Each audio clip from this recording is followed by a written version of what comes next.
At age 23, he was the youngest player in the history of the NFL ever to win the Most Valuable Player award.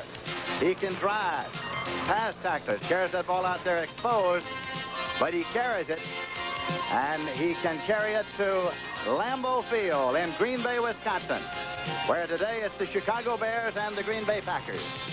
Hello, everybody. I'm Lindsey Nelson with Sonny Jurgensen. Today it is the Pack and the Bears.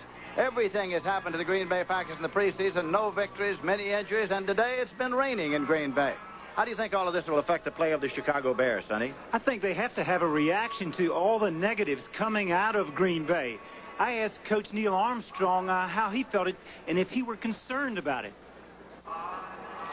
Well, it certainly does concern you. You know, when you hear real great things about a team, that concerns you. When you hear a chaotic thing, that also concerns us. I think that our team is emotionally and physically, mentally ready right now, because we better be, because I know Bart Starr is a fine person. He's a fine football coach, and I know that when the Bears and the Packers play, that it's always a Donnybrook. Boy, he better be ready. All he has to do is go back to last season, a 6-3 opener where the Bears squeaked by, and a 15-14 game late in the season that the Pack had a chance to win, Lindsey. So what better way to start the 1980 season than with the Green Bay Packers and the Chicago Bears at Lambeau Field in Green Bay. Neither of these teams had a particularly auspicious exhibition schedule, preseason schedule. The Chicago Bears and the Green Bay Packers. The Packers won none, they lost 4, they tied 1. In the Hall of Fame game, they tied San Diego 0-0, was shut out in the finale 38-0 by Denver. The Chicago Bears preseason, they won only 1. They beat the New York Jets, they lost 3, and they tied none. So now all the preseason is over. The Green Bay Packers have won the toss. They have elected to receive. The Chicago Bears will kick off. The ball is being teed up on the 35-yard line. And so it'll be Bob Thompson kicking it off. Andrew Thompson is dropped back deep, along with Mike McCoy, to receive the kickoff for the Green Bay Packers. We had some rain. It is not raining now. It is cloudy and overcast, temperature 70 degrees at game time. McCoy has it at the 2-yard line, returns to the 5 to the 10. McCoy to the 15 to the 20, and he is stopped at the 20-yard line where the Green Bay Packers will start. First and 10, they'll have the ball at their own 20-yard line. Al Harris downfield to make the tackle. Larry McCarron has been on the injury list, but Larry McCarron has played in 63 consecutive games for the Green Bay Packers. Here today's officials, the veteran Jim Tunney's crew here. McCarron is at center. 64 consecutive games for McCarron, who likely will play only a play or so and come out of the ball game. Lynn Dickey is the quarterback. Carried by Atkins. Penalty marker is thrown. Atkins out to the 29-yard line. So there's a flag to be checked out here now. Offsides against the Chicago Bears. A little different look to begin with that time. The Bears went into an unbalanced defensive line where they normally are in the even. Offside penalty has been declined. It is second down and a yard to go at the 29. Here's the backfield. Lynn Dickey, Steve Atkins, Eddie Lee Ivory are the backs. The receivers, Lofton, Thompson, and Kaufman. Kaufman's the tight end. Second down and a yard to go. Ivory and Atkins both coming off knee surgery last year. Ivory has picked up the first down of the season for the Green Bay Packers at the 33-yard line. Offensive line for the Green Bay Packers. Stokes, Goforth, McCarron, Harrison, Cook, I beg your pardon, Greg Cook. Well, they're doing a good job right now, too. They got good movement at the line. Bears defense, there's the front four. Alan Page is the wheel horse, number 82. They sometimes will go into a 3. They're the linebackers. And the secondary men. Schmidt, Ellis, Finsick, and Plank. Boy, watch number 45 and 46. McCarron still in the ball game at center. This is Eddie Lee Ivory, the Georgia Tucker. Slipped down, and now it's being pulled out. Gary Campbell, the linebacker, there to make the stop. It's no gain. Second and 10 after 33. I noticed in the warm-ups that because of the little shower that they had here on the field, just a little bit of rain has caused some slipperiness. They were sliding a little bit, warming up, and it affected Ivory on that run. Obviously, he had a hole to go through. Fred Nixon in the ball game now at a wide receiver, number 84 for the Green Bay Packers, coming up 2nd and 10 at the 33. Nixon's in a wide right. Andre Thompson's in the wide left. The running backs are split for Lynn Dickey. And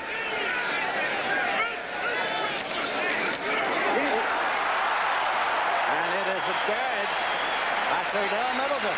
Cordell Middleton, 195-pounder from Memphis State. Boy, and what a good block that time from the left guard of the Pack. Darrell Goforth really threw a nice trap block. Trapped Jim Osborne that time. Take a look at this. Coming across, he actually trapped Dan Hampton. Good block that time. Opened up a big gap in the middle. 3rd down and 3 yards to go. James Lofton's in the wide left. He is always a big threat. One of the great receivers in the league. Dickey with the pitch. Eddie Lee Ivory looking to turn the corner, but picks up only about a foot. Gary Fencing, the Yaley, up from his strong safety to make the tackle. Boy, tremendous lateral movement by that defensive club that time. The Bears really strung it out. Forced him. They're going to force him to punt now. David Beverly is coming to do the punting. 7-year man from Auburn. Ricky Watts is dropped back in a single safety. They got 10 men on the line of the scrimmage. Have the Chicago Bears. Cloudy and overcast in Green Bay, Wisconsin. Beverly gets it off. Watts is waiting.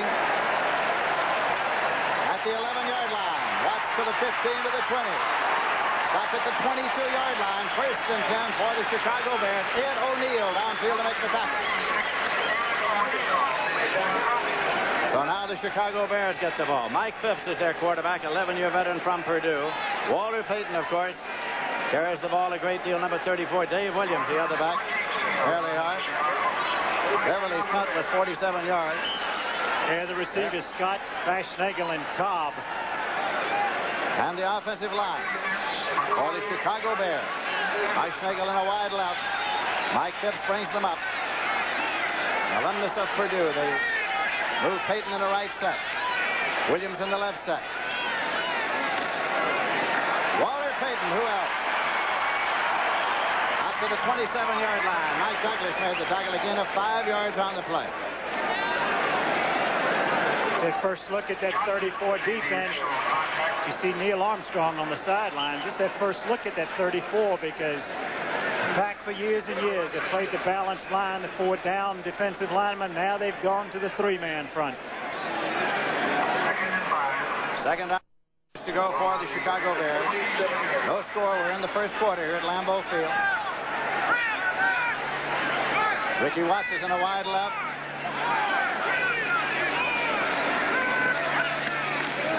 Williams with the ball. Pulled down for a loss. Johnny Gray, the veteran safety. In his 75th consecutive start, Johnny Gray made the tackle. There they are, the down 3. And the 4 linebackers. Well, they lost a good linebacker. You're just looking at the secondary. Hood, McCoy, Luke, and Gray. And Rich Wingo, outstanding defensive player. What is it? The Pack has something like 14 people already on the injured reserve list. 3rd down and 9 yards to go on the 28.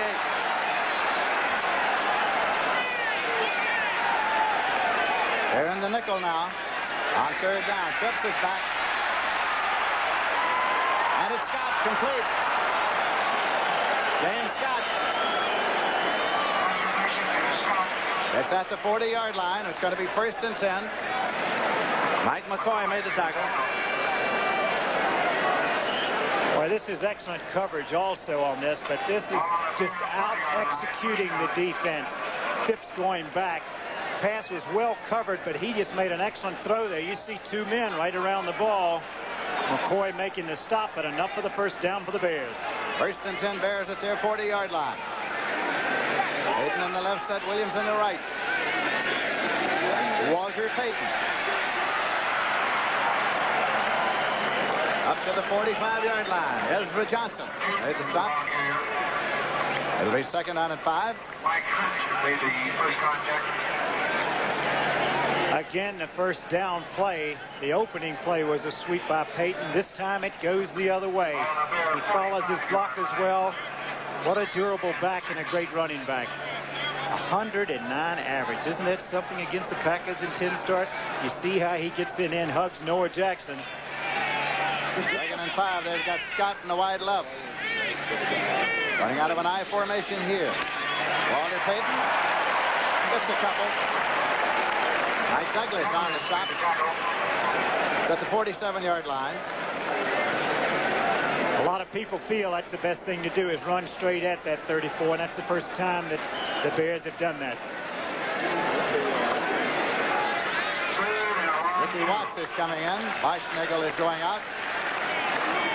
Ray Nitschke along the sideline. It's Packer Alumni Day. Nitschke, of course, is a Hall of Famer, a great linebacker in his day. What a player. 3rd and 3.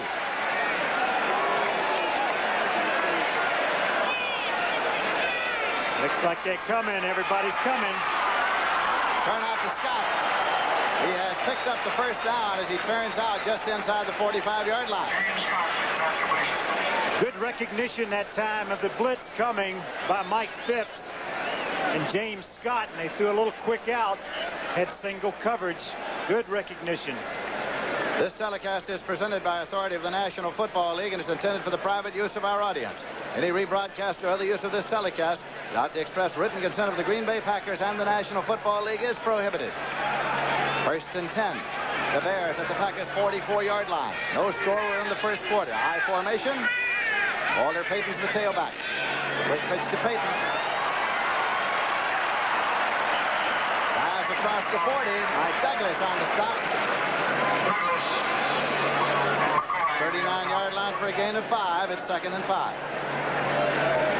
Pittsburgh got an early lead over Houston. Bradshaw with a little touchdown pass. This has been a good drive for the Bears. I thought the first drive by the Packers was a good drive. No mistakes. They just ran it right at the defense to get a feel for the game.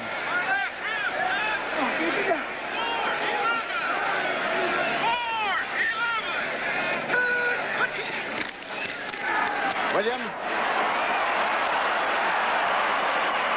Struggle up to the 36. Steve Luke made the tackle. It'll be 3rd down and a long 2 here. You know, Williams has a tough time running the ball. Last year, I think he had about a 2-point average, a little over a 2-point average. And you would think that he would be able to run effectively with everyone keying Walter Payton.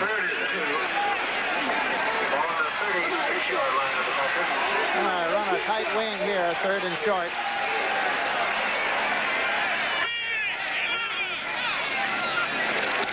Payton trying to get to the sticks. It looks as though he's just a shade short. Bruce Beakley made the stop. They're all decked out today, the Packer fans in Titletown. They take a long look at the sideline. Looks as though he might be just a shade short. They're going to bring out the chain. Well, we'll see how the eyesight is this early in the year. So I think they came up a little short. It's interesting to see what Neil Armstrong elects to do here. Whether he wants to put the pack back in the hole. It's that much short. 4th down coming up.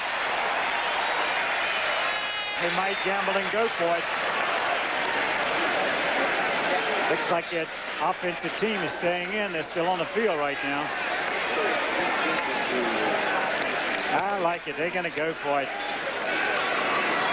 Green Bay making some changes going into their short yardage defense. Boschnagel leaving the field. Ricky Watts coming back in. Ricky Ricardo Watts. Name for you-know-who.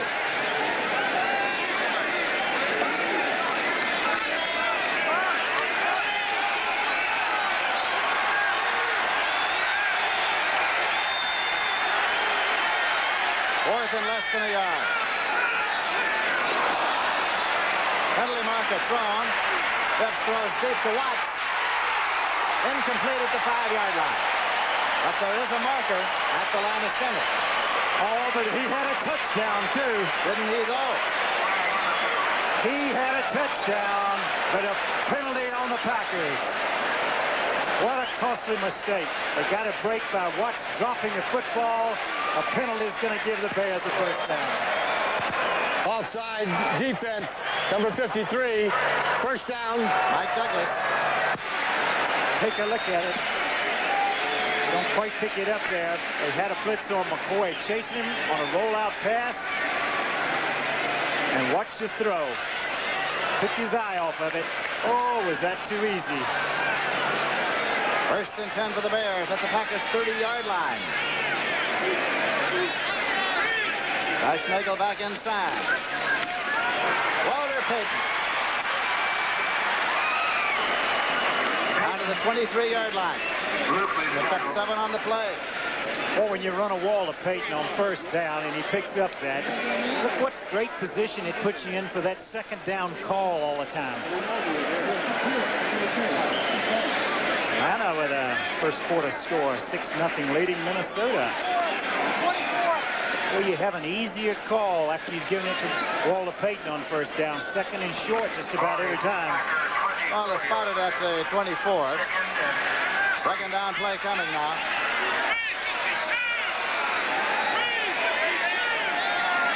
Watson motion back to the inside. Payton cut down for a loss. Mike Douglas of the Green Bay Packers got him at the 25.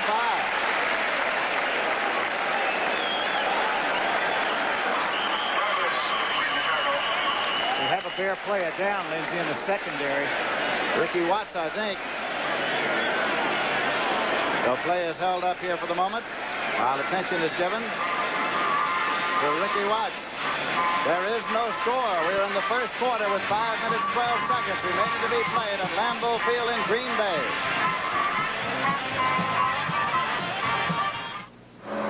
The Toyota.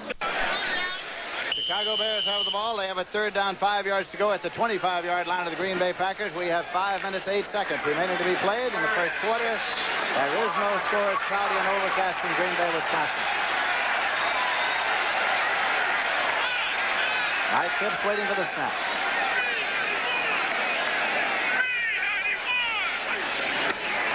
Phipps setting up. Plenty of time. And it is incomplete. James Scott covered by Wiley Turner trying to keep his feet in bounds but could not. If Phipps had thrown this ball in the end zone, you see an isolation here on Scott getting open as he goes by Wiley Turner. And he kind of pulls up here because Phipps is looking around at the time, but you can see if he had just thrown the ball toward the end zone, he would have had a touchdown. He let him out of bounds. Fourth down, Bears. So Bob Thomas is going to attempt a field goal. It'll be a 42-yarder. Nagel holding, puts it down. Thomas puts the 42-yarder is good. And the Chicago Bears have scored with 4 minutes, 41 seconds left to play in the first quarter. And here at Lambeau Field in Green Bay, Wisconsin, the score is the Bears 3 and the Packers nothing.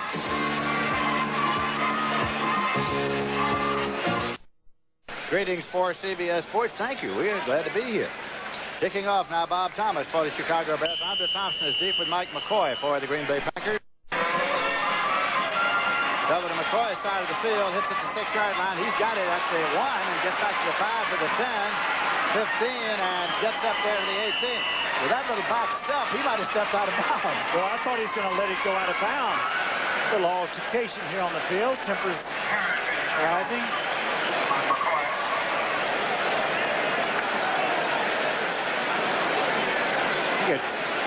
Oh, boy, they're going at it. Oh, there it is. Brad Shearer. Push. Packers have the ball now. First and 10. They have it at their own 18-yard line to see what they can do about moving upfield with the Bears leading 3-0. But Sharon is in there at center. Thought it Bennett he might play one play and come out, but no. He's still in there. He's been out, but he's back in.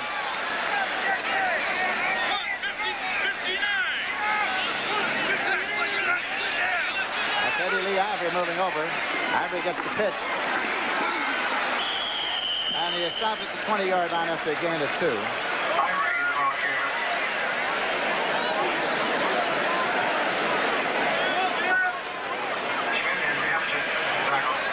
Take a look as James Lofton running a pattern against Allen Ellis. Oh, it's that. Well, you got to keep your eyes open going down the field against that Bear secondary. The rule says you're allowed one of those, and if you do it right, one's enough. That was enough. Could have been a long time getting back in the pattern. 2nd and 8 at the 20-yard line.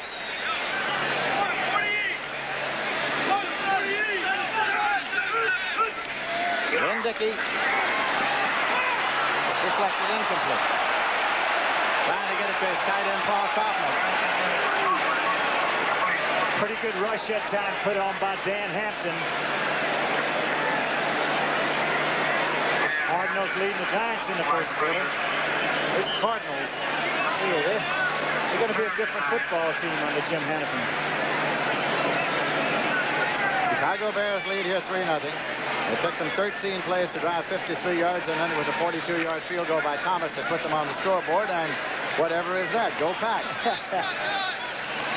Wonder where he gets his hair done. And the shotgun now. Green Bay in the shotgun. Dickey waiting for the snap. Kaufman in motion outside left. Dickey's got the ball. Deflected, incomplete. It'll be 4th and 8. Dickey's pass deflected. Again, good pressure put on by that defensive line. Hampton and Osborne. You see Osborne coming around the outside. Had a little trick going, and then somebody got up in the face. Dan Hampton, I think. Boy, that really helps when you get that rush against that shotgun. David Beverly is back to do the punting. Ricky Watts is center deep. And it is fielded at the 48-yard line. Taken by Doug Plank. Doug Plank took it, and that is where the Chicago Bears will start at the 47-yard line. So we have 3 minutes, 31 seconds left to play in the first quarter. The Bears are leading by a score of 3-0, and they have the ball.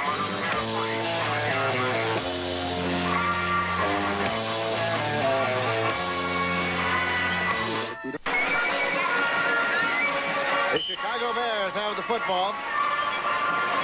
As you watch Alan Page buckle on the helmet there, with the defensive squad, of course, on the sideline for the moment. 1st and 10 at the 47. Bears ball in their own territory. Payton has carried 7 times for 22 yards. Scott has caught 2 for 27 yards. Mike Phipps is the quarterback. Boschnagel in motion back to the inside. Now all the way across. Out to Boschnagel with screen right. Across the 50-45 down the sideline. The Ohio Stater, Brian Boschnagel. On the screen, carried inside the 35. Mike Hunt finally brought him down. Good smart call that time, Lindsey. Each time on first down, they've run Walter Payton. They faked to Walter Payton running wide, go back to the quick screen, and Boschnagel can run with the football. Good for 20 yards. It is 1st and 10 now inside the 33-yard line. Mike Hunt getting his first start. He didn't start any of the preseason, suffering from headaches.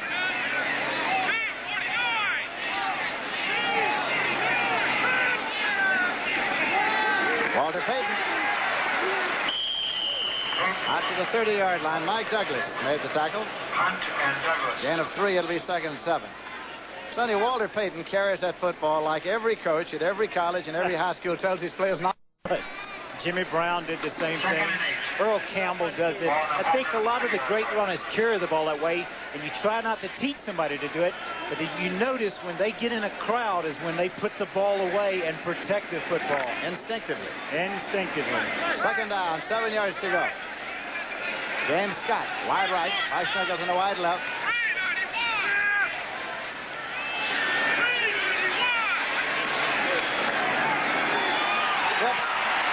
The Scott, and Hood knocked it down. Estes Hood, 38.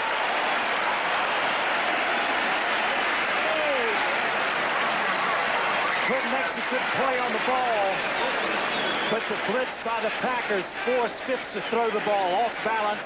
He couldn't get himself set, therefore he couldn't get anything behind the ball. That's the reason the ball was underthrown.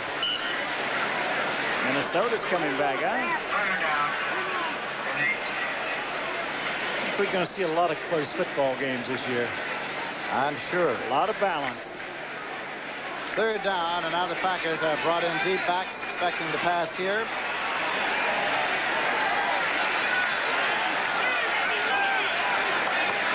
Mark Lee is in there among others. Phipps over the middle, penalty marker.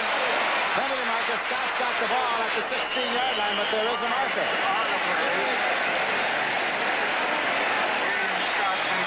We've got a holding against the Chicago Bears. Called by umpire Pat Harder. Jim Tunney marks it off. It'll be spotted by Harder. Holding, 65, 10 yards. Still third down. Noah Jackson.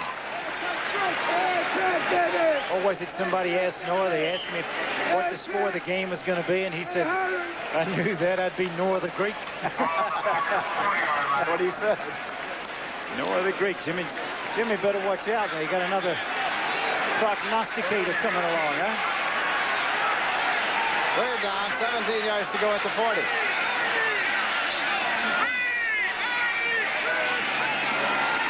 Phipps. Incomplete. And almost intercepted. Robert Fisher, the man for whom it was intended. Robert Fisher, the rookie from SMU. Well, they did a good job of jamming him to the line of scrimmage. There's another flag down. Penalty on the Packers, offsides probably. That was the preliminary indication anyway from Mr. Tunney.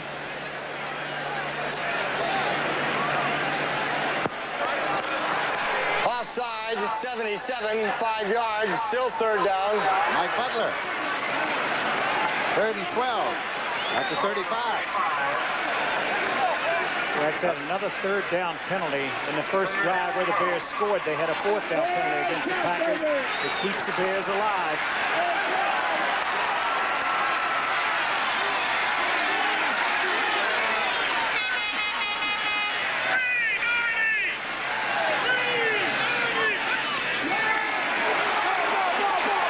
Incomplete.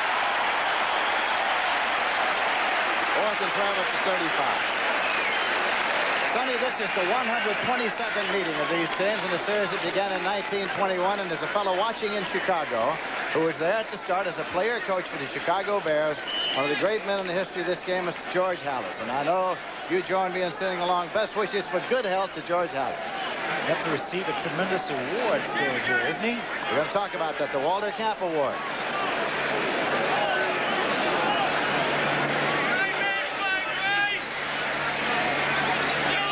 Bob Parsons back to do the punting. Johnny Gray is in single safety for Green Bay. Into the end zone. Touchback. First and 10 at the 20-yard line. So now the Green Bay Packers get the ball. They get it with 1 minute 31 seconds remaining to be played in the first quarter, and the Bears are leading by a score of 3-0.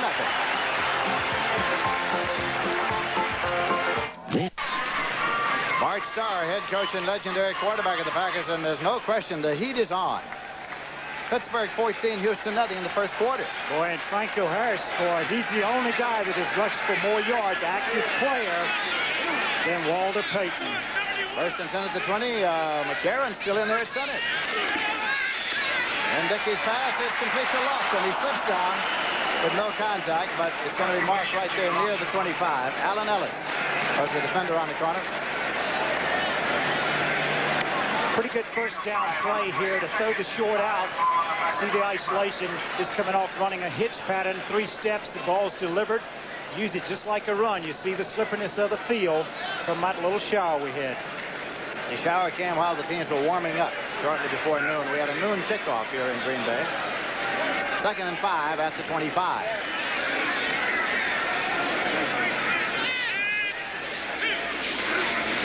Atkins out to the 28-yard line. Dan Hampton made the tackle. Steve Atkins from Maryland carried. You're taking a look at this at last play from ground level. The Packer line accused of not coming off, doing a good job of blocking. This time they do come off. Good little piece of running there. Picks up a nice gain, 3rd and short yardage. Count them. Count them. How many do they have out there? 12, 13? Brad Shearer wants to see how many players.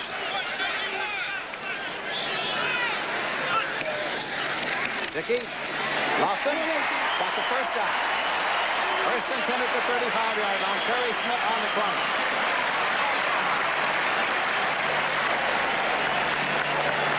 Bart Starr was asked about the week that the Packers have had, and he said it's been a disruptive week.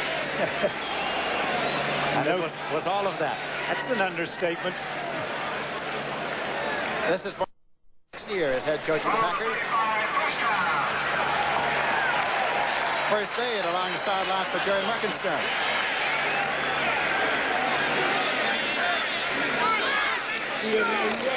Lynn Dickey. Complete to Lofton. Alan Ellis on that corner. Ball is at the 44.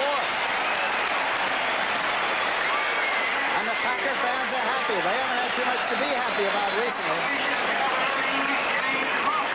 And we have a timeout here around the end of the quarter.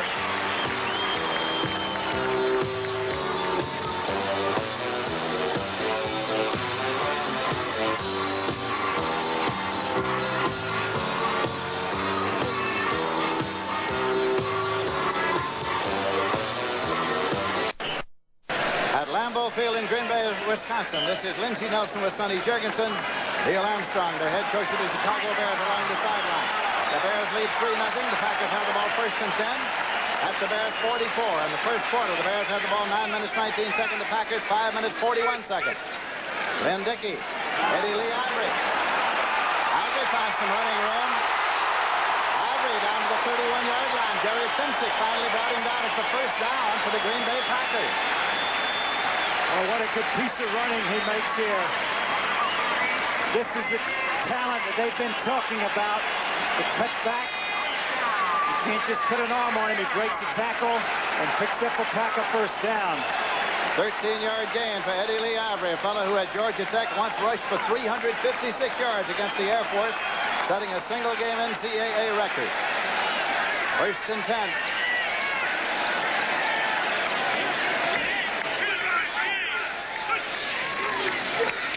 This is Atkins. Pulled out by Tom Hicks, 5-year veteran from Illinois.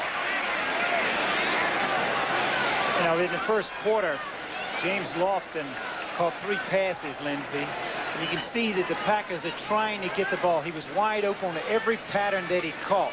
And one of the criticisms of them in the past has been their inability to get him the ball because he's their most talented player. Looks like today they're making that effort. 2nd and 13 at the 34. In 5 preseason games, the Packers scored only 17 points. Atkins in motion outside right. Eddie Lee Ivory on the draw. Eddie Lee Ivory to the 29-yard line. Doug Clark brought him down on the draw. Good call that time. They were expecting the pass. They went to the draw, and he found a lot of running room. Everybody expecting the pass. So the lineman took that outside rush, but the quarterback didn't have the ball. Eddie Lee Ivory did. Picks it up first down. Otis Wilson has come in defensively now for the Bears. Fred Nixon and Andre Thompson are shuttling plays in from the sideline for the Green Bay Packers. 3rd and 3.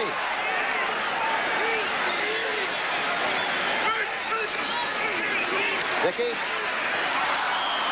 trying to get it just over to Paul Kaufman, his tight end. Incomplete. Boy, he did a good job. He did the best thing he could, and that's stow the ball away because Gary Campbell had it covered. Chris DeMarco is coming out as Dickey comes off. The field goal man is on the field. He's a 9-year veteran from Hillsdale. David Beverly usually holds for him. It's going to be a 46-yard attempt. David Beverly holding for Chris DeMarco. And has said that over the offseason he seriously considered retirement. 1 for 1 in the preseason. 46-yard attempt. is good. 46-yarder by Chester Marco ties the score. And it is now the Green Bay Packers 3 and the Chicago Bears 3. And the fans are happy in Titletown, USA.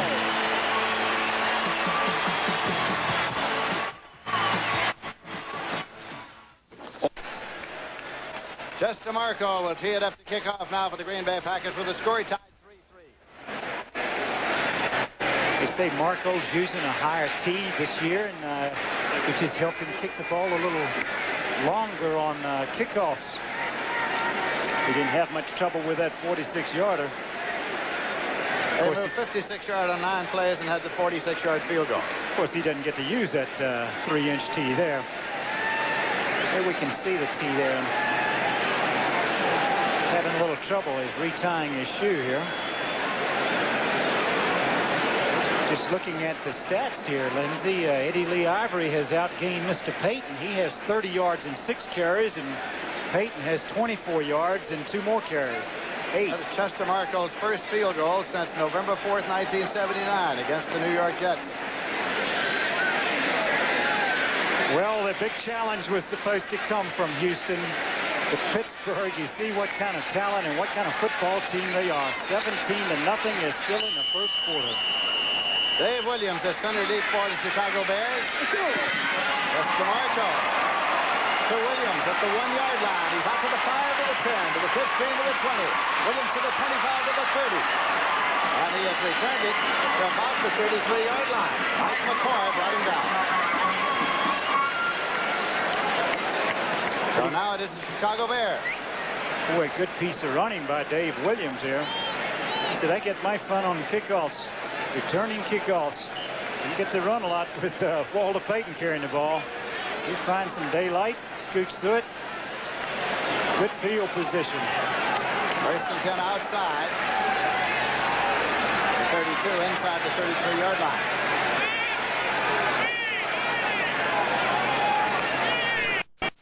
Barschnagel in motion. To Barschnagel.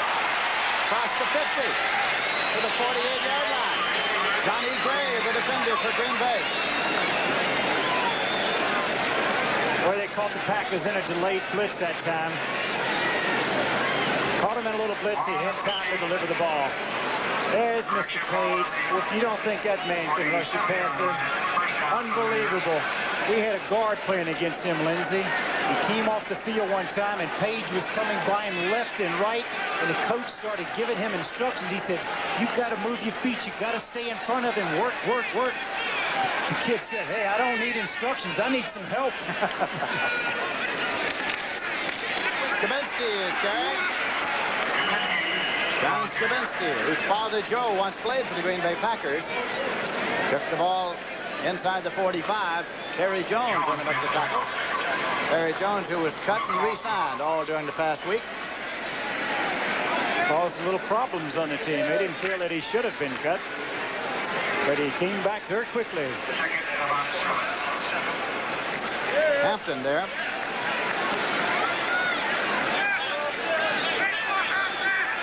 They're in a slot left. Only Walter Payton is a setback.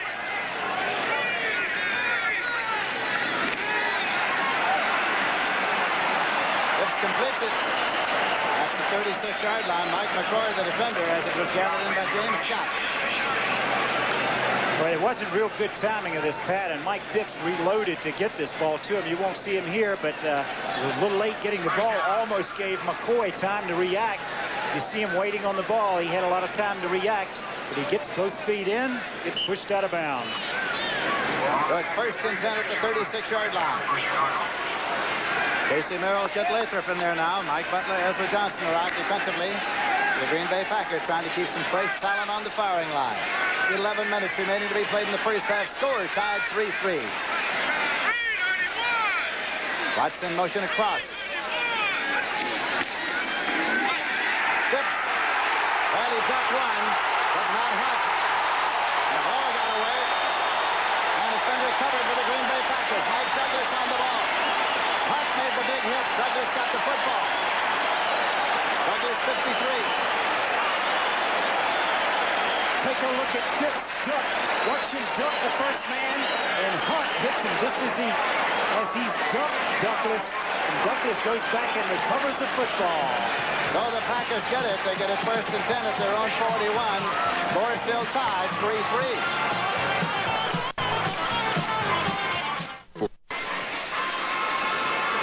Boy, if you think it's fun to be an NFL quarterback, ask Mike Phipps right now. Just as he ducked Douglas, didn't have a chance to pick up the other green shirt. Mike Hunt nailed him, and he coughs up the football. The Packers take over. That was Douglas along the sideline, 1st and 10 at the 41-yard line. Then Dickey, the quarterback for the Green Bay Packers. Dickey's got the ball. He's hit just as he started to unload it. 2nd and 10 at the 41-yard line. Mike Hartenstein was right there. Boy, he had Steve Atkins open coming out of the backfield. He couldn't pick him up. Held the ball a little long. The rush got to him.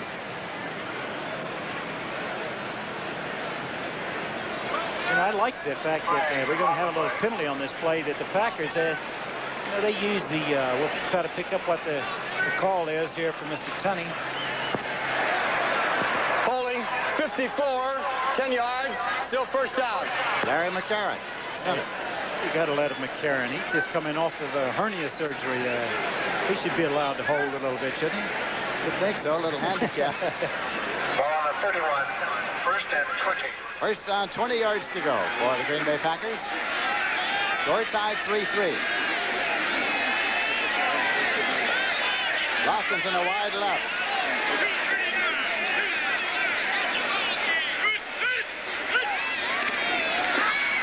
Dickey to Lofton, intercepted. Gary Campbell with the ball, number 59, Gary Campbell. 1st and 10 now for the Chicago Bears. He forced it. He did not have Lofton open. He had had some success. Lofton's already caught 3 balls. He tried to force one that wasn't there. Take a look at it. He has Atkins open, but he's forced to throw the ball because of the rush. Campbell gets the interception. At the Bears' 49-yard line.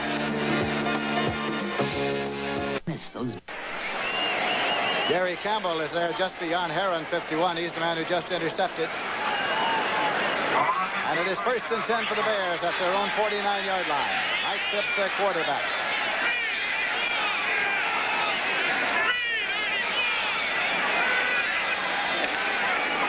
Walter Payton. He goes out of bounds at the 48-yard line. Again, a 3 on the play. Run out by Estes Hood. It'll be 2nd and 7. What does a modern superstar do? Well, if he's Walter Payton, according to the press guide, he owns a condominium in San Diego, 934 acres of timberland in northern Mississippi. He owns a Learjet and an antique Rolls Royce, $7 million 200-room motel and convention center in Hattiesburg, Mississippi, 26-acre shopping center. Whatever became of the old halfback caging a beer at the end of the bar? They're the retired ones. 2nd and 7 at the 48-yard line.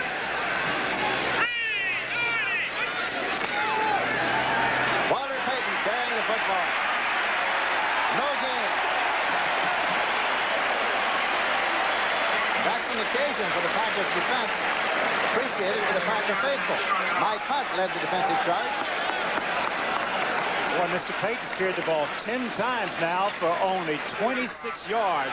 That 34 defense that the Packers are running are causing some problems in their blocking. It's obvious what the Packer game plan is. A lot of blitzing. They're putting a lot of men on the line of scrimmage in passing situations. They can't afford to give Mike Phipps time to throw the football. 3rd down and 7 yards to go. Williams and Payton to setbacks. Phipps with the ball. And it is complete. Walter Payton, 35, 30. 29-yard line, and the ball from Payton is advanced on downfield. Taken by Scott. It got from Payton to Scott, and he advanced it on downfield. Unbelievable play. The ball was stripped from Payton. Payton comes out. Again, pretty good pressure here by Butler. Payton's going across the middle. Shows you what a great instincts he has about running with the football. Running back outside, picks up a block from Sorry. That's where the ball was stripped. James Scott went right into his hands. He was surprised to come up with the thing. He was in a very fortunate position. There it comes out. Comes. Oops. Thank you very much. First and 10 at the 19-yard line.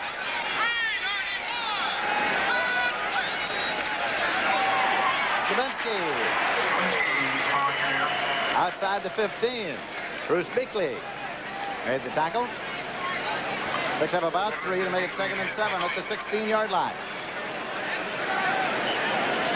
Well, I'm sure they'd not like to have to settle for Bob Thomas try for a field goal on this drive. They'd like to get in that end zone, see what Mr. Watts has brought Phipps into the huddle. They've been shuttling Ricky Watts and Brian Boschnagel in as messengers from time to time, as they did just then.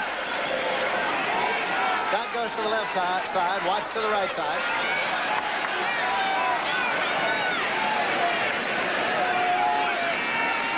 Phipps. Penalty marker. Mike Cobb made the reception at about the 12, but there is a marker. An umpire's call, and that is against the Chicago Bears.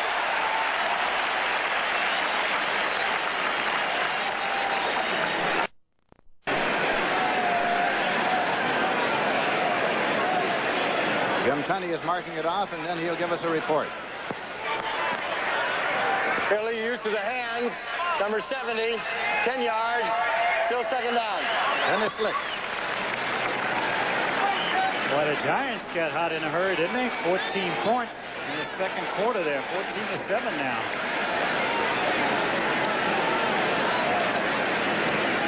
Second and 17 at the 26-yard line. Green Bay into the nickel.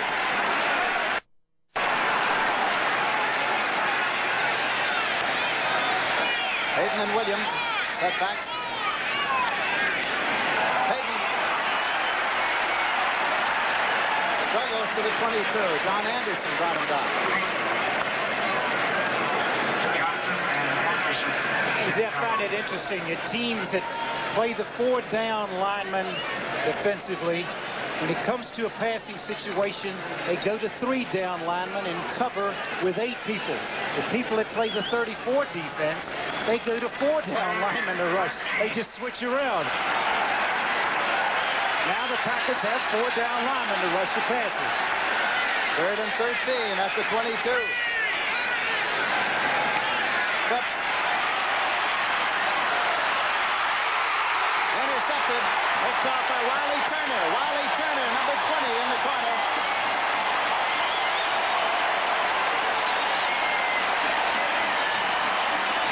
It'll be put in play at the 20-yard line as Wiley Turner intercepted. Phipps forces his pass. He had double coverage on both outside receivers. He tried to sneak it in, but Turner got back. You see McCoy was there also. A turnover for the Bears. 1st and 10 at the 20 for Green Bay.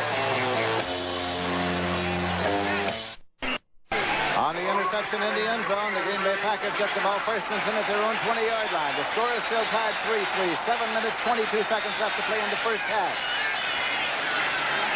Lynn Dickey, quarterback in Green Bay.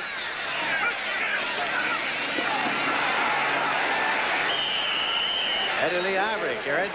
Stopped by Gary Campbell. Here's the Green Bay injured reserve list. Look at this now. These are people on the injured reserve. Well, we're going to have to put this on a roll, aren't we? We really are, and you're going to find some very familiar names in there, people who have been injured. Konkar, Torkelson, Ringo. Ringo is a great football player. Mark Miller, they just picked up. Bad shoulder, they had to put him down. Quarterback David Whitehurst. 2nd and 10 at the 20-yard line. Eddie Lee Ivory. Got a yard. Tom Hicks there for Chicago. It'll be 3rd and 9 at the 21. Eddie Lee Ivory, number 1 draft choice last year for the Green Bay Packers, and was injured on the 4th play in which he participated. Last year, went out with knee surgery and missed the entire season. Or does it tell you that the preseason games don't mean a thing? The Pack struggles. They don't win one. The Bears only win one out of their four. And here these teams come in here really battling. Second down play coming. Andre Thompson just came back into the wide receiver, bringing in the play. Then Dickey. Well, it was to Lofton, but he couldn't stay in bounds. So it'll be 3rd and 9 at the 21. The Bears came with their own little version of the safety blitz that time, forcing Dickey to throw the ball away. Lofton. 4th down now, and David Beverly is in to do the punting on 4th down. New Orleans got a second quarter lead over the San Francisco. Ricky Watts is dropped back center deep.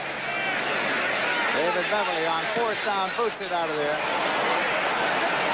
Hits it to 41. Bounds along near the 40 and goes out of bounds. There'll be no run back. First and 10 to the 40-yard line. But there's a penalty marker back downfield.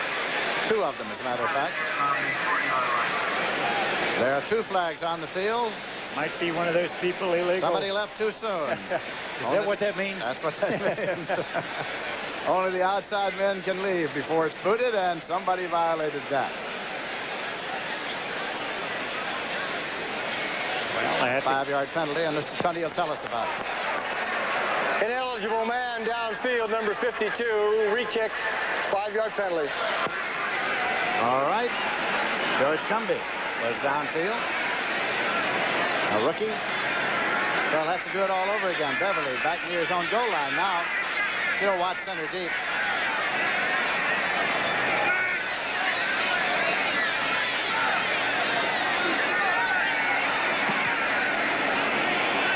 Watts at the 48, 50, 45. Stopped just short of the 45. John Thompson along with George Cumby. Well, they pick up a little bit on that play, don't they? Yes, they do. Well, they have high hopes of that number 52, George Cumby. They think he's going to be a great linebacker. 1st and 10, and the ball is in Chicago possession at the Green Bay 46-yard line. 3-3 ties. Last year, what did they open up? 6-3, wasn't it? They did. Beverly's punt was 35 yards. He's averaged 38.3 for 3 kicks. Score tied here. 3-3.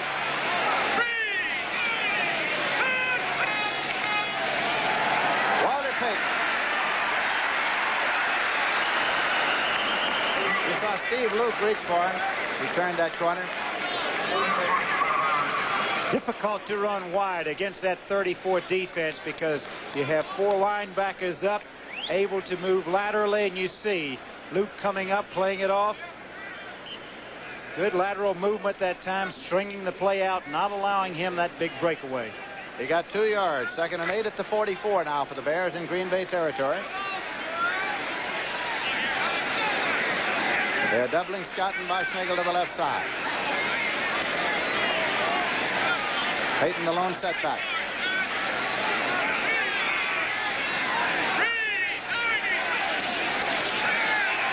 Phipps gets it out to Skavinsky. Steve Luke made the stop.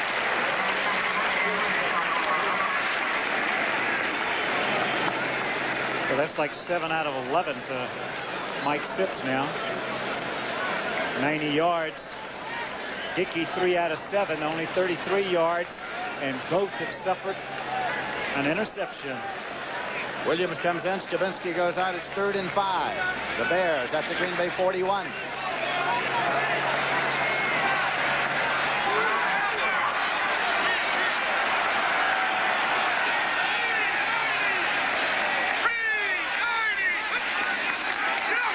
Phipps over the middle. Tied in. Taken there by Mike Cobb. Mike Cobb took it to the 34-yard line. That's a 1st down. Boy, notice the last 2 passes, Lindsey. Very wise of the Bears coaching staff to go to shorter patterns to fight against that blitz, because you can't afford to have a long rhythm passes to throw. You don't have time to throw that long rhythm pass, and both passes, the one to Skavinsky and that one to Cobb coming across the middle, thrown very quickly. Robin Earl is in there tight end now, and Cobb has come off.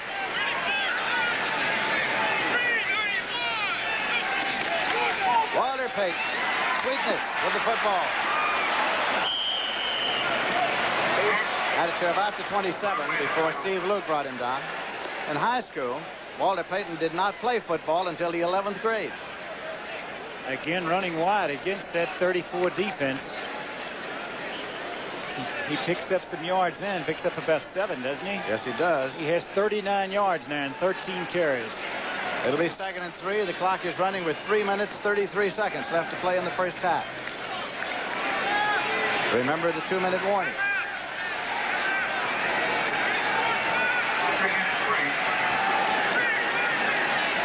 Payton is off the field at the moment. Williams. Pulled down by Johnny Gray.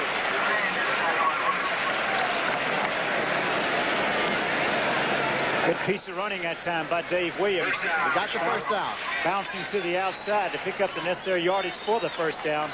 Watch this. Looks like the play's going to go inside. He, off of Skavinsky's block, he goes outside. Just gets pulled down by Johnny Gray. But enough for the first down. Lunge forward to get the first down outside the 23. Payton is back at 1st and 10 Chicago. 2 minutes, 40 seconds left to play in the first half. And the score is tied 3-3.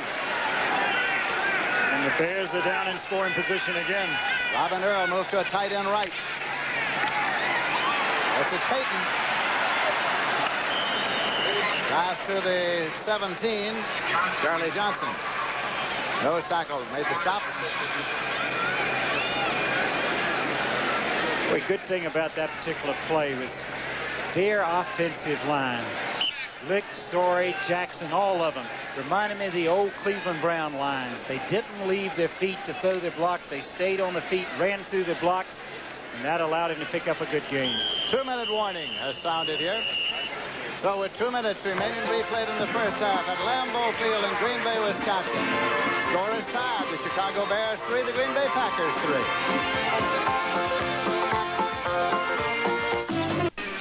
2 minutes remaining to be played in the first half. The score tied 3-3. We have word from the Chicago locker room that Ricky Watts has an ankle sprain and it will be x-rayed at halftime.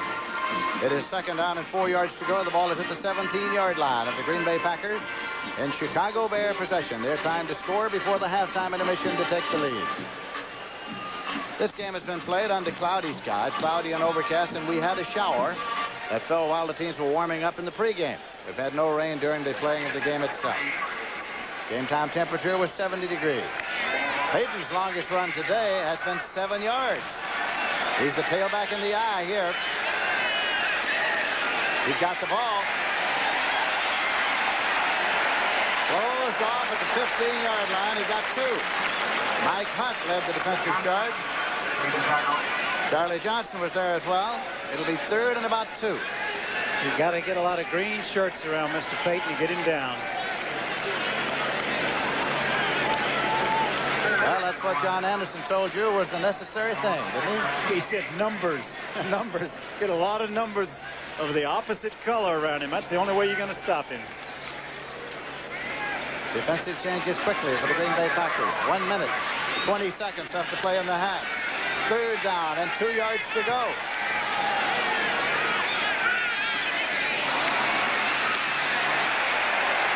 Well, they stacked them up. They stacked them up big.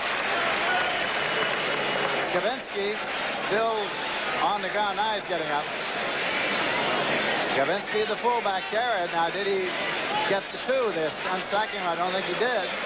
No, he did not. It'll be 4th down. And about 1.5 yards. Well, the Bears have only converted 3 out of 8 third down attempts. They're going to go for another 4th down. Robert Fisher's bringing the play in, and the clock says 58 seconds left in the half. 4th down, 1.5 yards to go for the Bears. They try to keep it alive here. Skavinsky and Payton are the setbacks. Payton. He does not make it, and the ball goes over. The ball goes over to the Green Bay Packers back at the 24-yard line. Steve Luke made the tackle.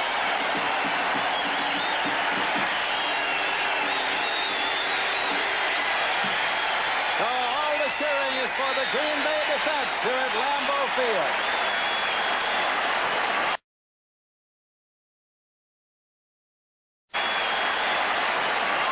Well, what a great play by that defensive club of the Packers.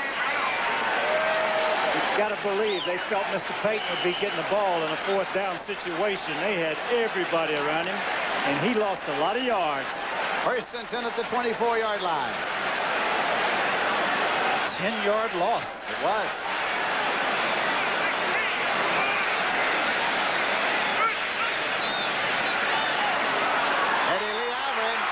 Eddie Lee Ivory, the high stepper, finally goes out at the 42. Tom Hicks pushed him out at the 42-yard line. First and 10 for the Green Bay Packers. Clock stopped with 28 seconds left in the half.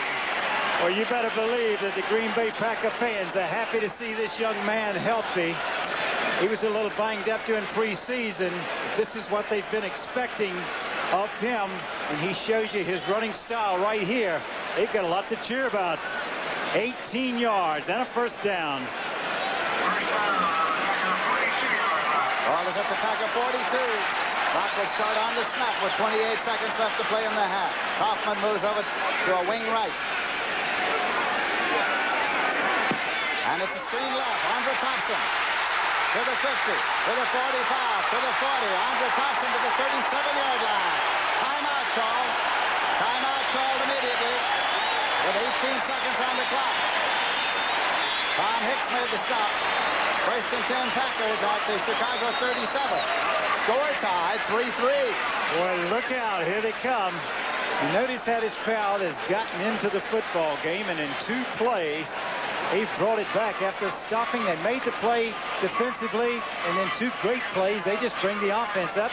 2 big plays by the offense. They got an opportunity to get on the board with 18 seconds left. Zeke Fratkowski looking up at the clock there to see how much time remains. Timeouts remaining. Green Bay has 2 more. This is their first one of 3 allotted. It's been a frustrating time for the fans here at Green Bay. For many years, they've been the most loyal, among the most loyal in football. They fill up this stadium every time it's open, but the frustration got to them last weekend as Denver won 38-0. They took to booing the Green Bay Packers and cheering the Denver Broncos. Totally out of character. Well, they haven't had a lot to cheer about, but they certainly do here in the first half because they've seen some exciting play from Eddie Lee Ivory, James Lofton, and the defensive club have made some big plays for him. Cordell Middleton, number 34, in there now for the Green Bay Packers. First and 10 at the Bears 37, time remaining in set. Score tied 3-3. Middleton in the left set, Eddie Lee Ivory in the right set for Lynn Dickey.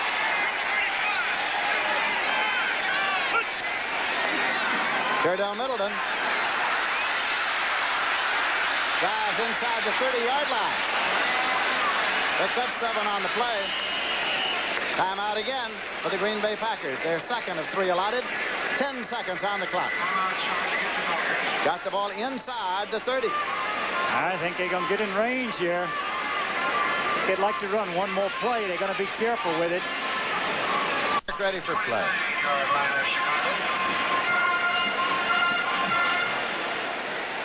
Third and 2.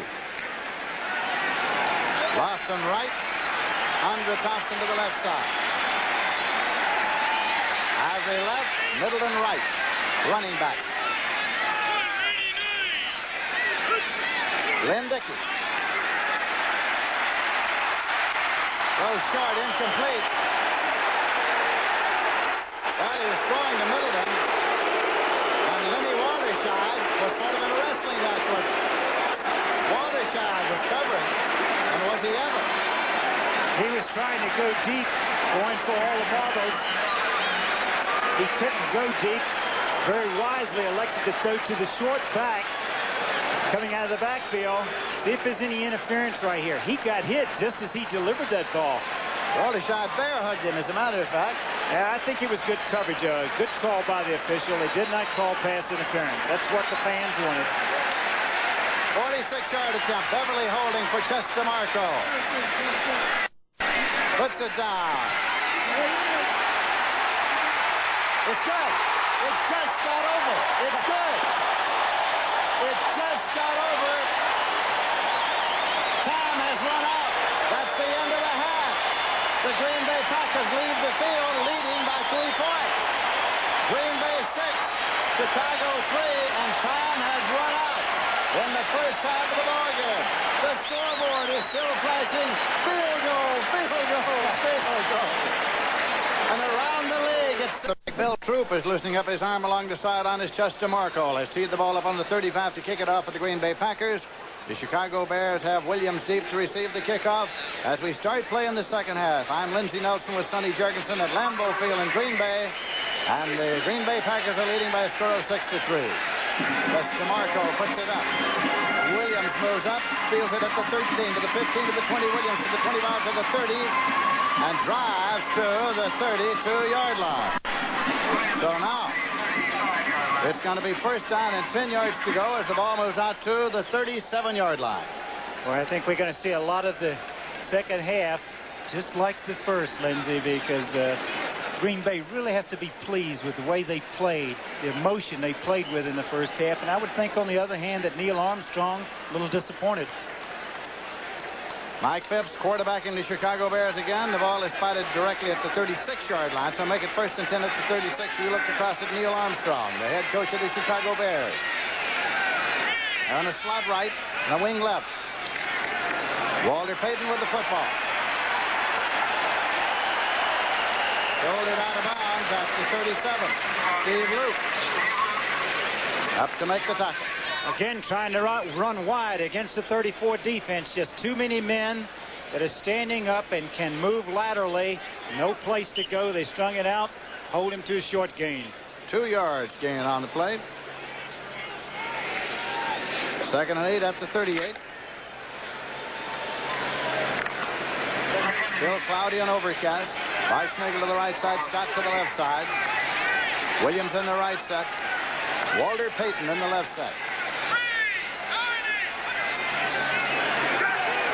And it is Williams.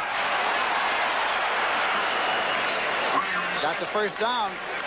Johnny Gray brought him down. It's going to be first and 10 Chicago. The old Statue of Liberty play. How many years ago? Back through the pass, and the guy reverses, comes behind you, picks up the first down. Good piece of running, good call. John Skavinsky comes in, and Williams goes out. They go back and bring back those old plays every once in a while, don't they? And they usually work. Somebody's going to have to open with a single wing one day and come back on the field before they find out what to do about it. First and 10.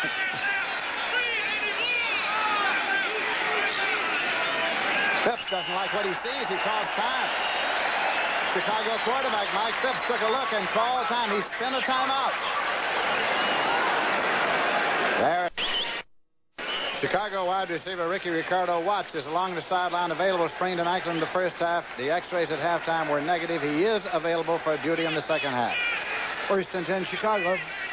They have the ball at their own 47-yard line. Out of the I formation, Mike Phipps.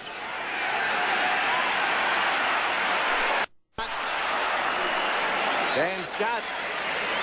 Johnny Gray covering. Boy, Gray was right there on the ball, but Scott, excellent throw. And he just made a tremendous catch right then because he was under a little pressure.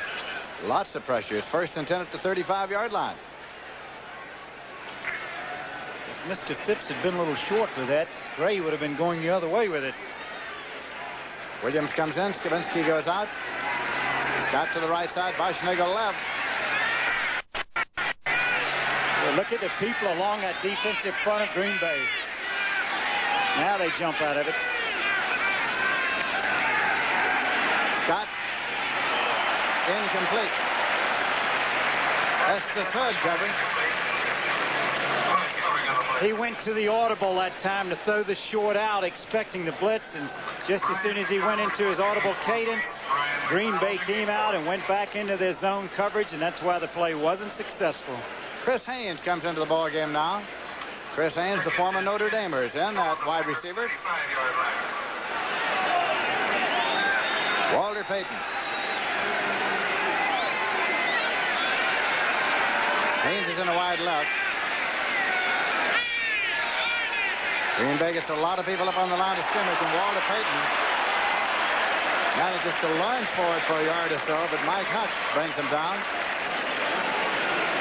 It is at the 34-yard line, gain of a yard.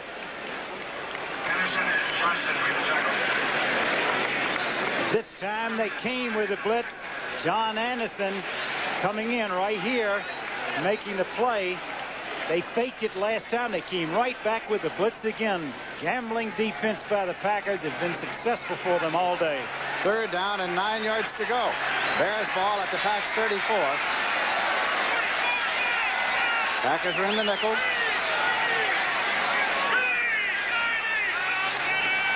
Phipps. Fleischnagel. And he's got the first down. Just barely, too. Boy, he tippy-toed over there and just stayed in bounds enough for the first down. 4 out of 11 now, Lindsay, on 3rd down conversions for the Bears. 1st and 10 inside the 25-yard line. Again, Phipps had time to throw the football. He didn't come with the blitz. The Bear line gave him good protection. He was set, made a good throw. Chris Haynes has gone off. They've brought tight end Mike Cobb back into the game.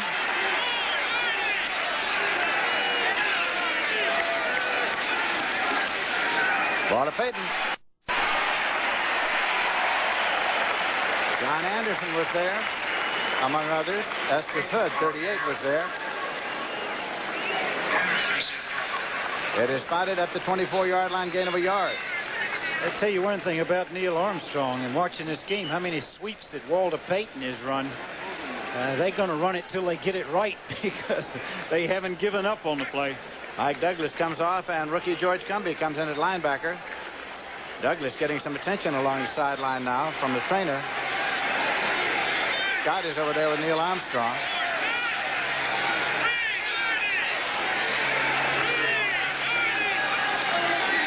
Good. Screen to Walter Payton.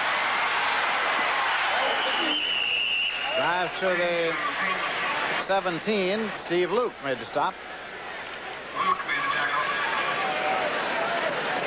Take a look at this. Right from behind the quarterback. Both backs go out. Williams went to the right, Payton to the left.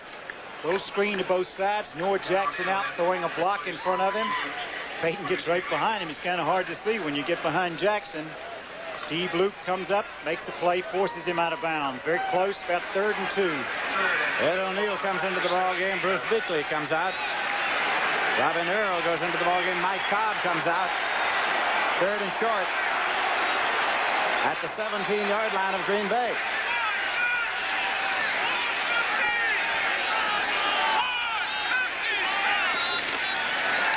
Phipps to Scott, incomplete. That brings up 4th down. Another audible, Lindsay. Packers jumping around defensively, forced him to go to. He thought he was going to get single coverage, got double coverage, threw the ball away. And have to go for an attempted field goal. Bob Thomas is in to attempt it. About a 34. They'll set it up. 11 minutes, 25 seconds in the 3rd quarter. It'll be a 34-yard attempt with Boschnagel holding for Bob Thomas, the former Notre Damer. 34-yard field goal, if good, will tie the score, and it does. So, on a 34-yard field goal by Thomas, the score is tied. The Bears 6, the Packers 6. We've had 4 field goals, and we have 11 minutes, 23 seconds left to play in the 3rd quarter.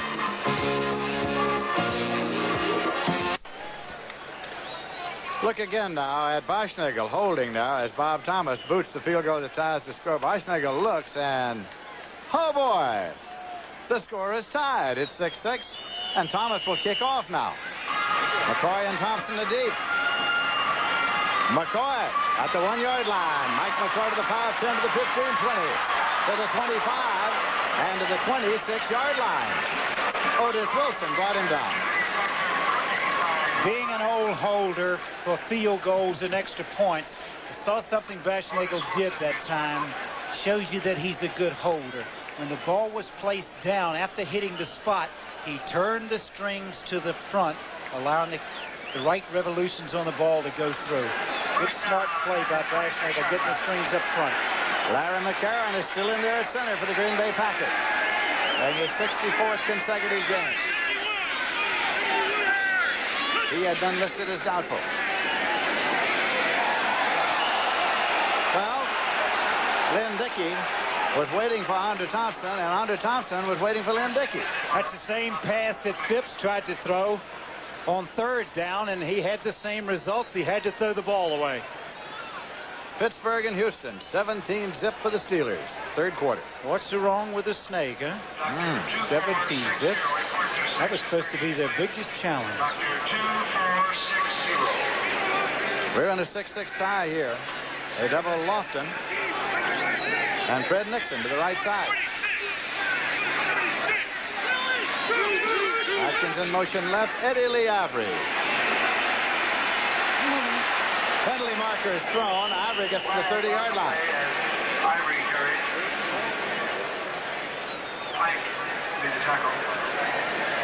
Noah Jackson.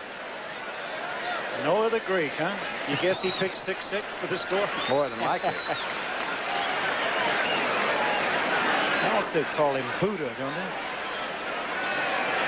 Call him Sir. Anything he asks me to. Jim Tunney, the referee, marks a dive.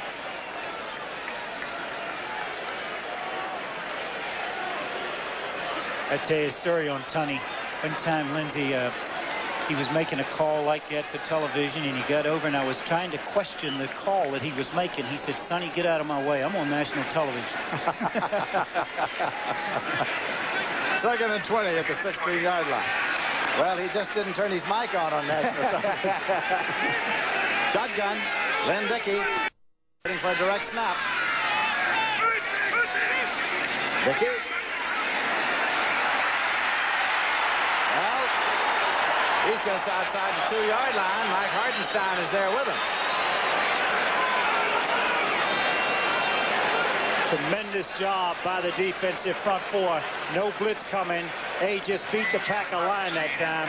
Almost made a very unwise throw that time, but he took it down, ate the ball, and Packers are going to have to kick it out of deep in the end zone. Alan Page was there, 35 years of age, the only defensive lineman ever to win the Most Valuable Player award in the National Football League. You want to see my scars from him? Green Bay's been penalized 6 times now for 35 yards. 3rd down and 32.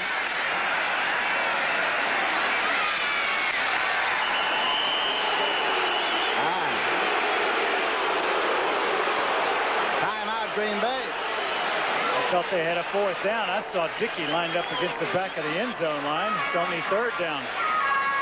3rd and 32, and Dickey wants a little word with Batkowski and others. We have 10 minutes, 29 seconds left to play in the 3rd quarter, and we are still in a 6-6 tie.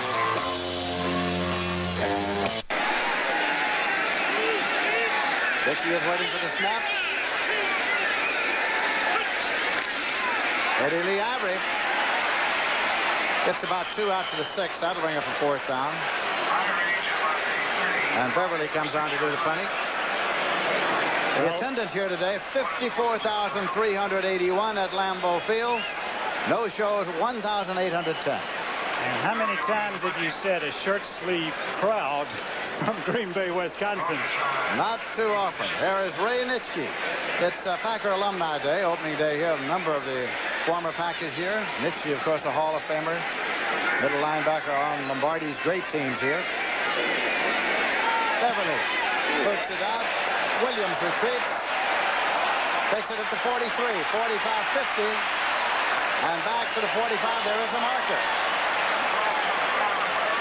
A penalty marker thrown. Well, he threw the penalty right under Doug Plank. Plank looked down like, why are you throwing that penalty for? Illegal use of hand.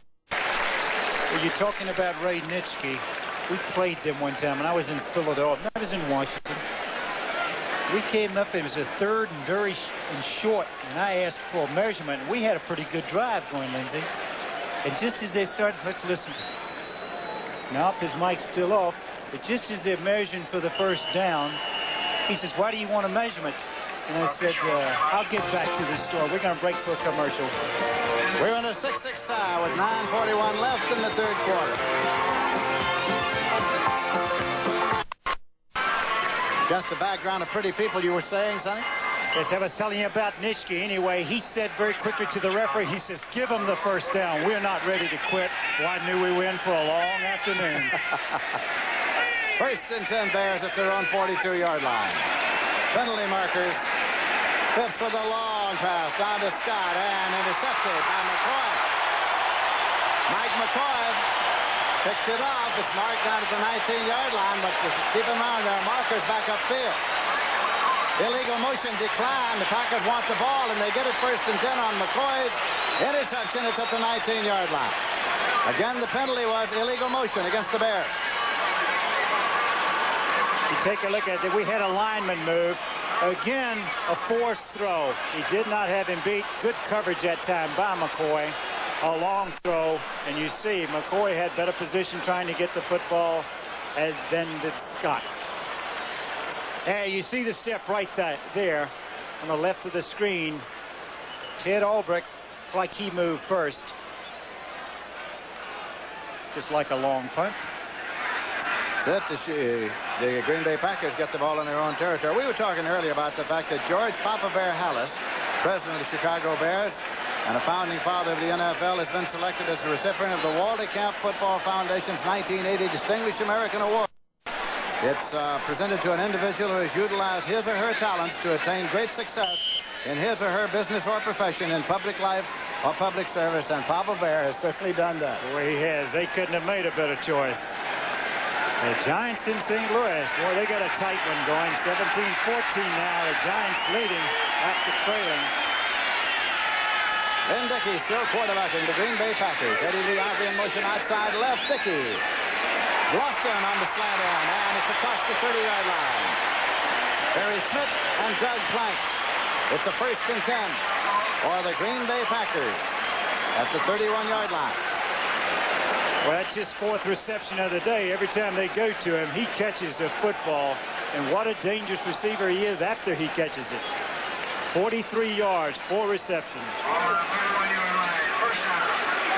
Lofton to the left side. Red Nixon to the right side. Adkins Caring. Got a couple.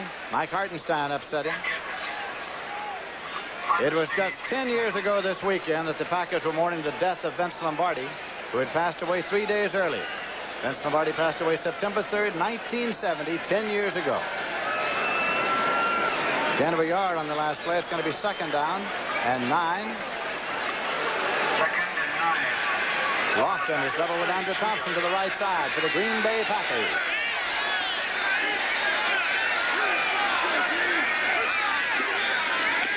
Eddie Lee Ivory runs a broken field and loses a yard. Muckensturm and Hicks made the stop. Well, he did a good job there just to keep from losing more yards. He had to start avoiding people just as soon as he made contact with the football.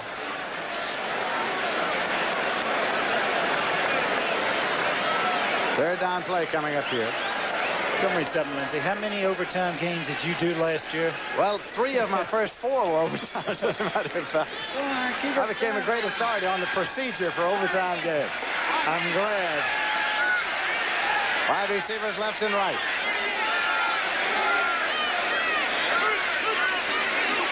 Lynn Dickey. Penalty markers thrown. Ball is caught by Kaufman. Paul Kaufman gets to the 47-yard line, but they're markers. Gary Fensick brought him down. We're going to have some kind of pass interference call here, and it was on Kaufman, the man covering him. There was some contact downfield. Against the Chicago Bears. I think Penny's microphone has been repaired, so hopefully we'll get a report as soon as he steps it off. Here it is. Holding, 59 in defense, declined, play completed, first down. Gary Campbell. As Campbell had made some contact past that 5-yard bumper zone where you have to have hands off those receivers. First and 10 for the Packers. They have the ball at their own 47.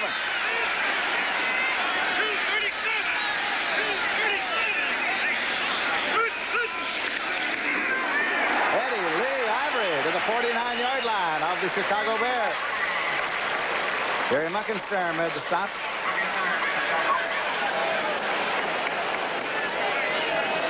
Cleveland, New England leading Cleveland now 20-3. Second and 6 at the 49.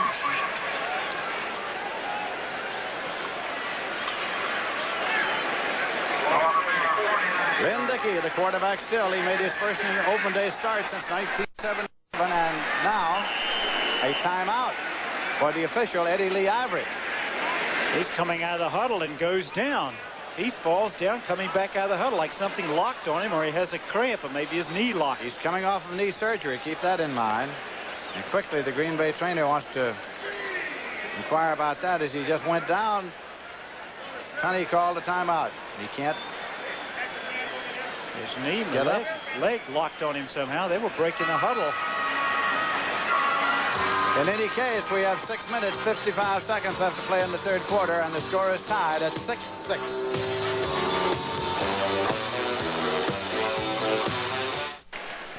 Eddie Lee Ivory walked off under his own power, and he's getting a further examination there of the knee. Or is it just below the knee? Maybe just below, yeah, the calf perhaps. In any case, we'll get a report. It's 2nd and 6 at the 49-yard line for the Green Bay Packers. Penalty marker thrown to the head linesman. Curdell Middleton carried. I think Paul Kaufman got a little running start that time to get into his block. He left about 2 counts early.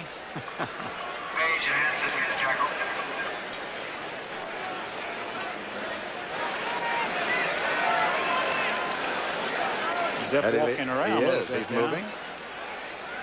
There it is again. Caught it again.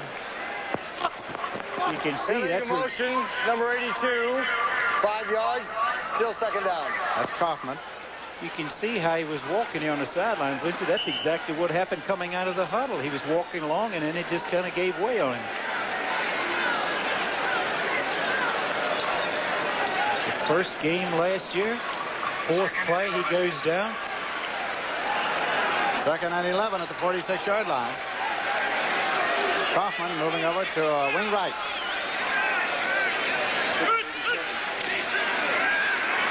Swung out to Atkins, incomplete. Forward pass behind the line. Atkins never saw it. And just was a forward pass. Just barely. Had it been lateral, it's up for grabs out there. Yeah. It's always a wise thing to do defensively is to get on that ball and make that official make that call, because one official may have seen it being a backward pass. He might miss it. That's right. 17-10. Houston has scored 10 points. Earl Campson, an option pass to Billy Johnson for 57 yards. And a field goal by Fritsch. Billy White shoes. 3rd and 11 here at the 46-yard line. Karen still the center. Shotgun. Dickey.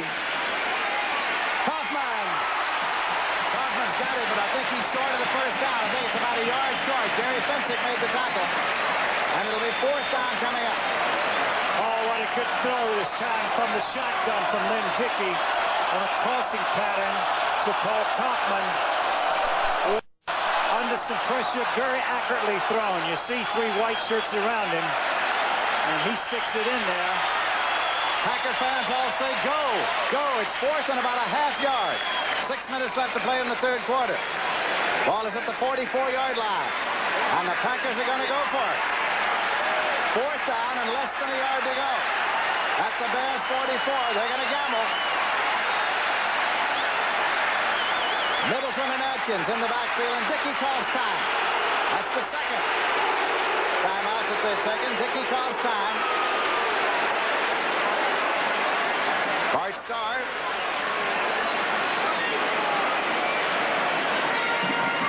Boy, there are things that you don't like to do, to give up that timeout. When you can see Bart, he's concerned about it. Why give up a timeout into that situation? Ivory's moving along the sideline now. Now, Green Bay has spent 2 of their allotted 3 times out. They only have 1 left. And in a game like this, that's to become very critical in the late stages of the ballgame. Do they ever become precious?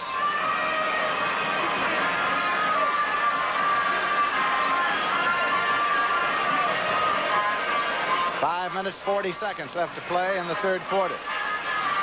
Lynn Dickey, 1977, went out with a broken leg. Broken on the last play of the game in Milwaukee by the Los Angeles Rams. Eddie Lee Iver's going to go in the locker room. He's heading for the tunnel.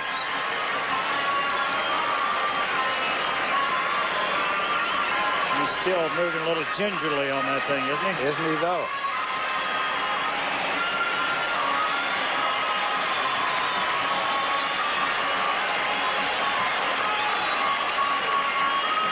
How many great running backs have come in this league and end up with bad legs somehow? You often wonder how great they could have been. I was doing the ball game in Chicago the day that Gale Sayers went down, and I wanted to cry. One of the great backs in the history of football. We're set to go now. 4th down, less than a yard to go for the Packers. It's a 1st down, Middleton. 1st and 10 at the 37-yard line. Tom Hicks had the stop. Verdell Middleton. Boy, good blocking on this play. Really cut off the pursuit. You see the block there on Hicks. Good piece of running. This is going to be a big lift for the Packers here. Down, getting close to Chester Marco range. Score tied 6-6. 1st and 10 for the Pack at the Bears 37. Well, busted play. Dickey still had it. Didn't want it where he had it. So he hit the deck.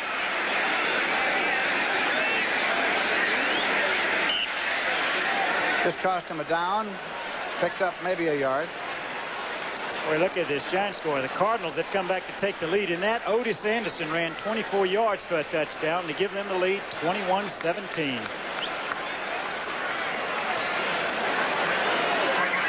Second down play coming at 9.5. Lofton wide right. Fred Nixon wide left. Lynn Dickey steps up, throws to Nixon. Incomplete. Penalty marker at the line of scrimmage by the umpire. Pat Harder's flag.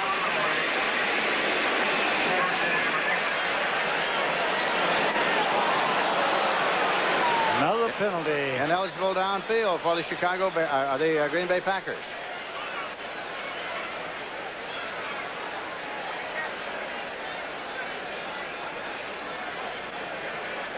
Jim Tunney.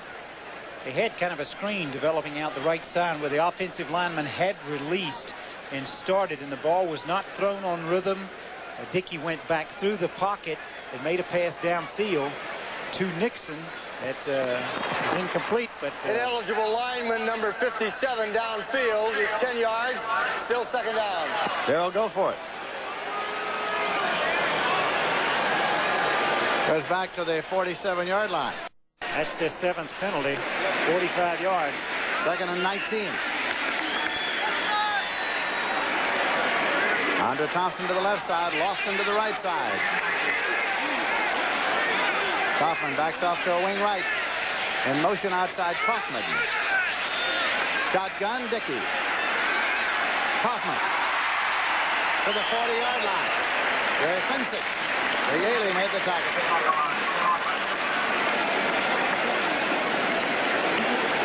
I think it's a smart thing to do, going to the shotgun for Lynn Dickey. He's had trouble with his leg.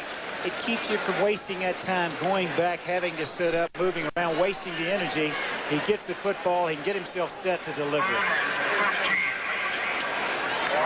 Chicago Bears going to the nickel now. 3rd and 13 for Green Bay at the Bears' 40-yard line.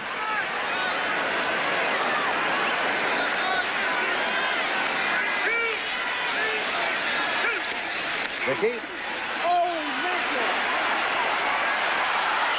Tried to pick it, but could not. Penalty markers thrown as Kaufman tucked in.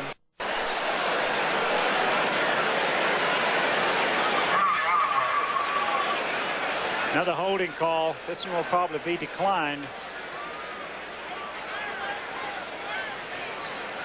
If declined, it sets up 4th down. Finsick trying to look at the sideline. He wants some help before I make this call. Come on, it's 4th and about 13, Coach. You're going to take it. You're going to give me another chance, I guess. 54, 10 yards, still 3rd down.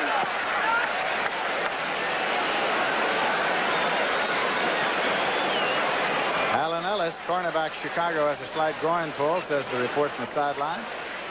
If you don't make that play on defense now, you can really be second guess, can't you? Can't you, though? 3rd and 23 at the 50-yard line.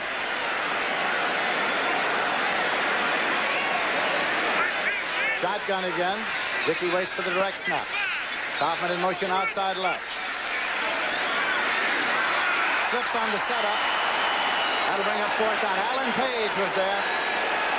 Alan Page, who was a practicing attorney, a graduate of the Minnesota Law School, a graduate of Notre Dame, where he got his bachelor's degree.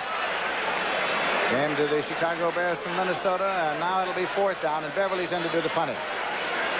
Well, you can see that went to the 4-man rush. He ran a little trick up front. Page coming around.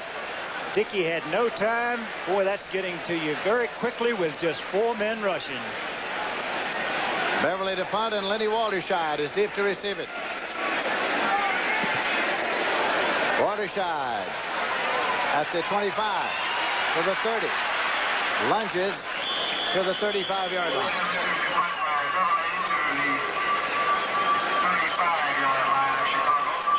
Look at that giant score, 24-21, a 58-yard pass. Phil Simms to Johnny Perkins. New York back in front on that one. Houston has tied the game up 17 apiece now. Earl Campbell, he's thrown one for 1 touchdown. He ran this one in from 1 yard out. It's tied at 17 apiece. And how do you like that? 2 minutes 59 seconds left in the 3rd quarter here. We're on the 6-6 tie. 1st and 10 for the Bears. They have the ball at their own 35-yard line. Move tight end Mike Cobb to the left side. Williams and Payton to the setbacks. Payton has the ball. Mike Hunt made the stop. They still run that sweep on 1st down, haven't they? There's Dickey on the sideline. Just said, "Where'd all my block that last time?"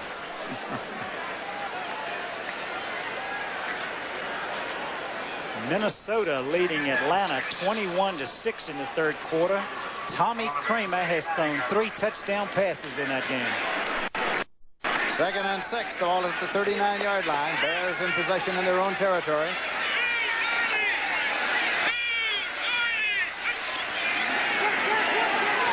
Walter Payton. Steve Luke brought him down. Number 46.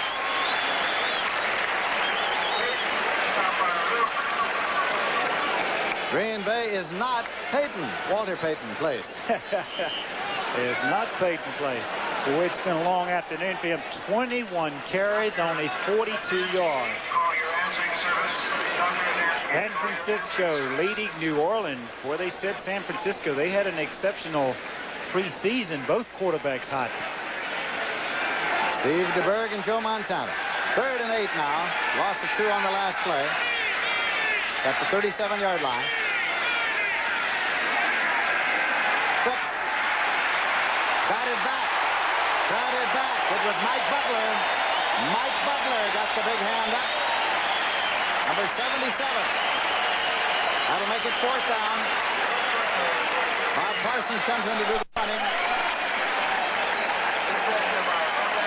Fred Nixon is dropped back to receive it for the Green Bay Packers. Well, you watch this again. Good pass rush. No blitz this time. Not a lot of pressure. He was actually going to Walter Payton coming out of the backfield, singled up on a linebacker, but Butler did an excellent job in knocking it down. Parsons, 9-year veteran from Penn State, will do the punting. Nixon is deep. Well, he got it out under a heavy rush, and Nixon takes it at the 29 to the 30, 35 to the 40, 45-yard line. That's going to make it 1st and 10 at the 45-yard line. Paul Tabor downfield to make the tackle. the Packers had the idea they might go after this punt. Look, he just got that thing off. It was a 34-yard punt. Parson has averaged 34.5 on 2 punts.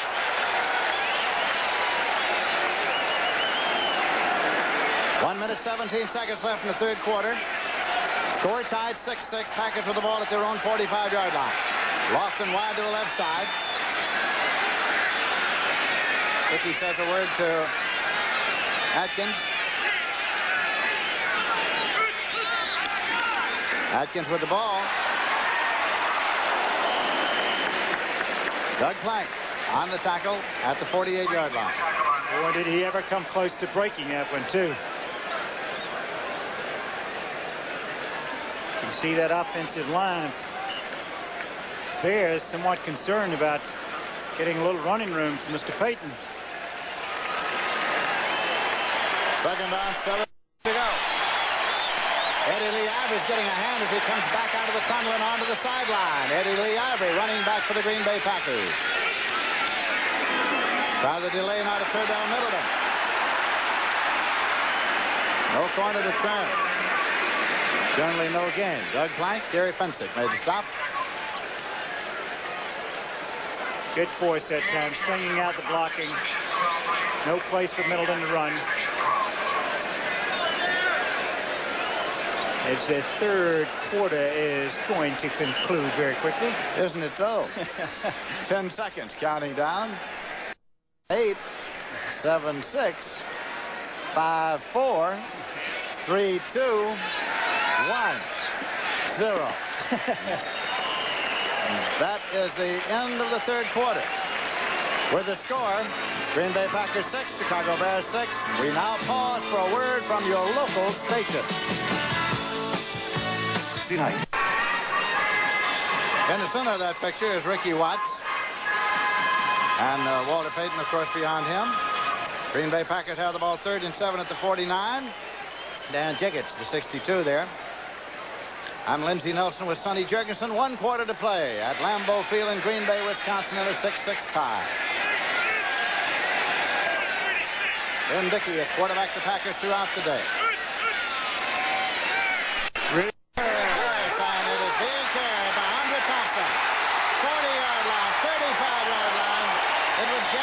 On the tackle.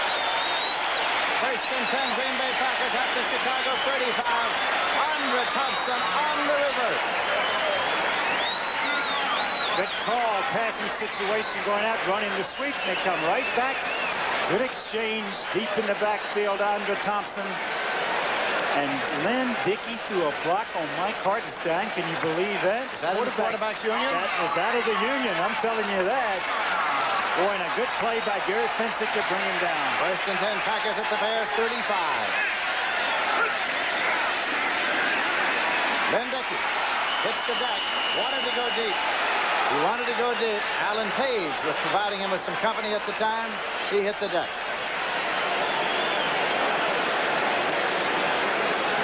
Going to be spotted near the 44.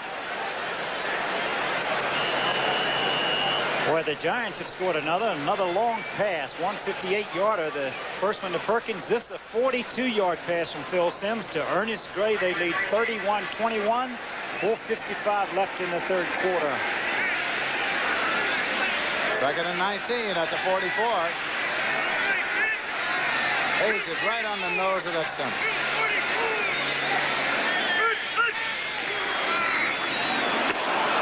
Atkins. This time Mike Hartenstein. Chicago Bear defense stiffening up.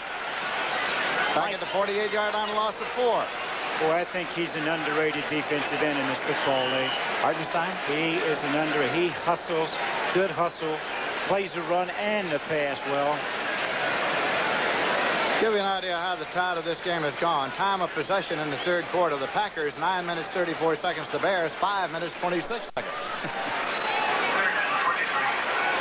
3rd and 23 at the 48. Back to the shotgun again. Yep. Dickey waiting for the direct snap. He gets it. Kaufman incomplete. 4th and 23. And again, pressure from Mike Hartenstein and Dan Hampton, both of them back there. Good pressure that time. Threw the ball away. Van Neal. Beverly's in to do the punting. Waldershot is back deep. The Bears got everybody on the line of scrimmage. Fair catch signal goes up. Waldershot at the 10-yard line. Maybe the 11 as they spot it. Waldershot with an early fair catch signal, so they will start 1st and 10, call it the 11-yard line. 12 minutes, 53 seconds left to play.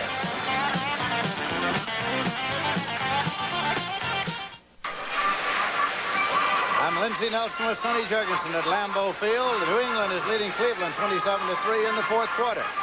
Right here we're in the 6-6 tie. Beverly's punt was 38 yards. He's averaged 39.3 for 6 punts. Chicago Bears had the ball 1st and 10 outside their own 10. They've had only 2 first downs rushing and 8 passing and 1 on a penalty. The Chicago offense for the day. Mike Phipps, quarterback. Williams ahead of Payton in the I formation. Payton. Casey Merrill in to make the tackle. Well, they've been running wide on 1st down a number of times a day. 1st down call has been Payton on a sweep. That time they elected to go straight ahead. And he got 2. And he gets 2, and a very hard 2 to come by. 2nd and 8 at the 13-yard line.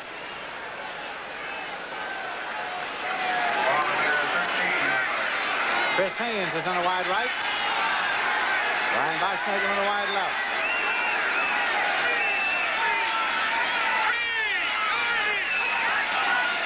Phipps. Screen left to Payton.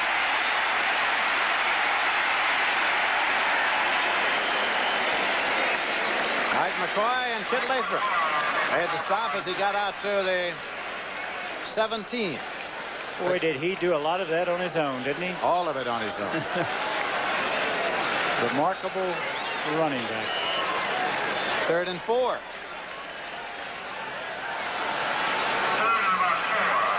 Play is brought in here now by James Scott. Chris Haynes goes off.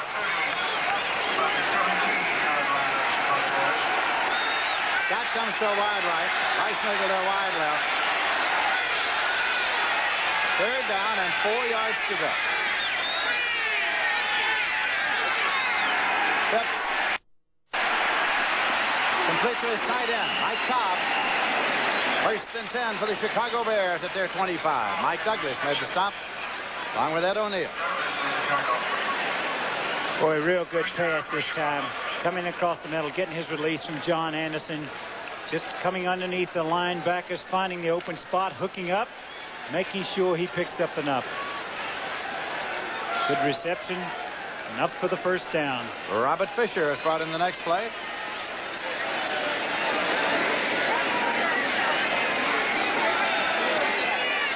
Weissnagel left. James Scott right.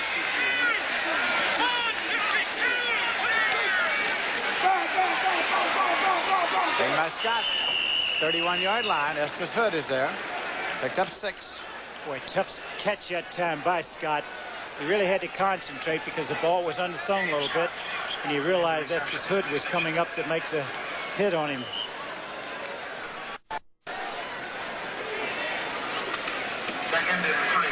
Tampa Bay leading Cincinnati 10-5.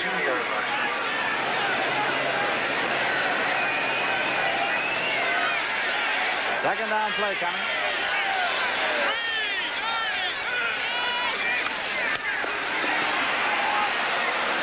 Williams, he's got the 1st down.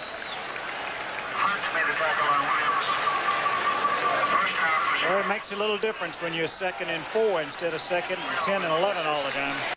Now it's 1st and 10 at the 37. Take a look from ground level. Good offensive surge by the Bear line. People Hunt coming around from the back, making the stop.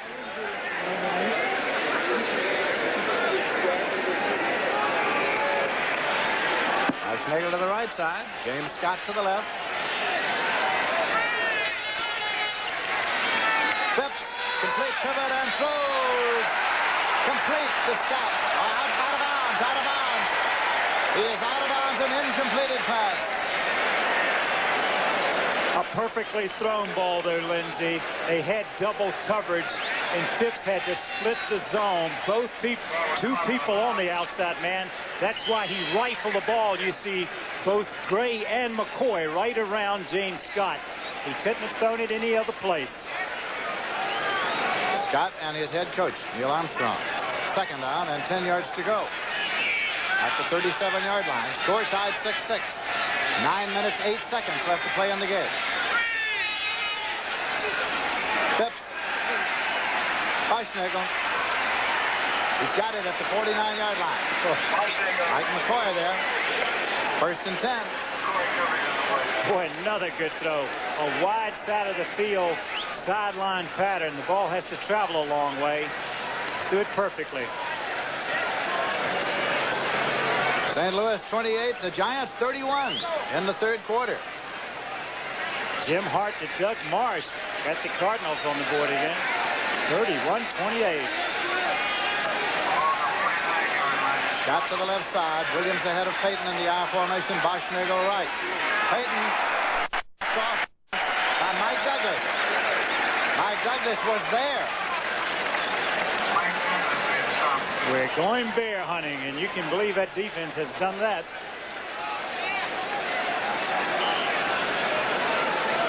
Loss of about 3 makes the second. Chicago plays New Orleans at Soldier Field in Chicago next week. Cobb has gone out of the ball game, and Robin Earl is coming to tight end now for the Bears. They send James Scott to the right side.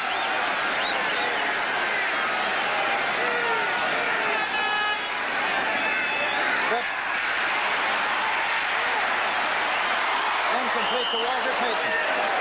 Mike Douglas covering. 3rd and 13 at the 45. Again, good defense. They doubled both outside receivers. He could not go to either one. Good defense by the Packers. No one to throw to. You watch him going back. You see from ground level. He wants to throw long. He reloads and throws it a little high for Walter Payton.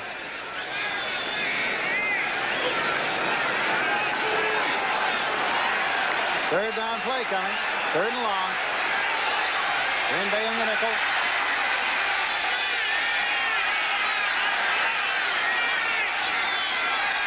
Phipps. Intended for Scott, was bounded off and was intercepted by Johnny Gray. Bounded off the helmet of a Packer, and Gray got the ball, and the Packers are in possession, first and 10 at midfield. The 3rd interception. Take a look. He goes back. Watch the ball. It deflects right here off the linebacker's shoulder, and Gray comes up with the Packers' 3rd interception. When you can borrow money for the things you need, when you need. Watch this ball deflect off of number 38, Estes Hood, using all of his soccer skills to a header as he heads the ball up, and Johnny Gray comes across. And another turnover, another interception for Green Bay. Takes hours of practice. Well, it's hard to do that, especially with your back to the ball. Score tied 6-6. 8 minutes, 4 seconds left to play in the game. Green Bay has the ball. Eddie Lee Avery's back in the game. Purdell Middleton is carrying. Purdell Middleton. About a half yard, but Eddie Lee Avery is back in there. Dan Hampton made the stop.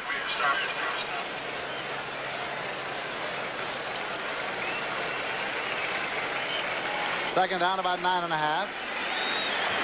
Just inside the 50-yard line.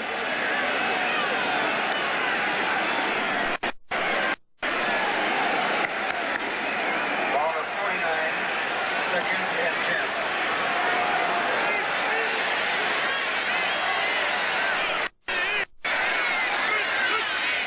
Dickey. There they were. He's on the 42-yard line. Jim Osborne, Alan Page. And Tommy Hicks. They came with the blitz. They came with the blitz. You see Hicks coming right up the middle. That frees him up. Alan Page coming from the outside. No place to go but down. Spotted at the 43.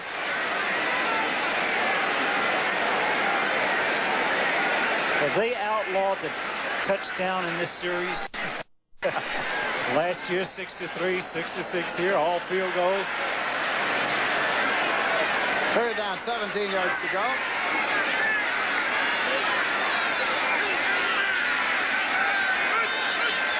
Shotgun, Dickey with the ball.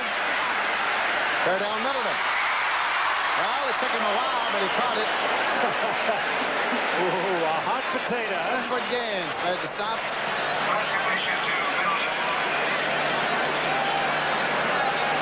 It's going to be 4th and 10. The punting unit comes on. Yes, they didn't. Not a lot of rush that particular time, but look at that thing. Ooh, give it here, give it here. Winford Gaines comes up and makes the play short of the first down. The Pack will have to kick it away. David Beverly will do the punting.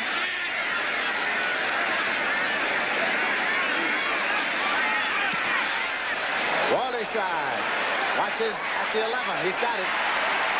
15, 20, 25. Penalty marker.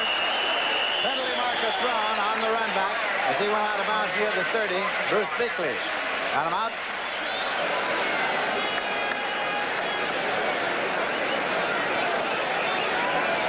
Ooh, we're going to have another little illegal use of something. Illegal use of hands. Beverly's punt was 38 yards. His average today is 39.2 for 7 punts. Jim Tunney marks it off. Boy, instead of starting from your 35, you're back on your 8-yard line to start. 1st and 10 at the 8. Illegal use of the hands. Number 83. After this is the goal line. First down. Chris Haynes, number 83. So we have 6 minutes, 32 seconds left to play in the game, and we're still in a 6-6 tie in Green Bay, Wisconsin. It's been a comfortable day in Green Bay, Wisconsin. Cloudy and overcast, but a short-sleeve day in the stands. Penalties, the Packers have been penalized 8 times for 60 yards, and the Bears 4 times for 34 yards. 1st and 10. Bears have the ball at their own 8-yard line. 6.5 minutes to play. Mike Phipps still the quarterback. Walter Payton runs into a stack of people at the 10-yard line. Charles Johnson, gain of 2, makes it 2nd down, and 8 yards to go. 44 yards, 24 carries for Mr. Payton now. Difficult afternoon for him. A lot of green shirts every time he touches that football. They're waiting for the play, and it's on the way. Brought in by Robin Earl. Mike Cobb has gone out. 2nd and 8. Chris Haynes in the wide right.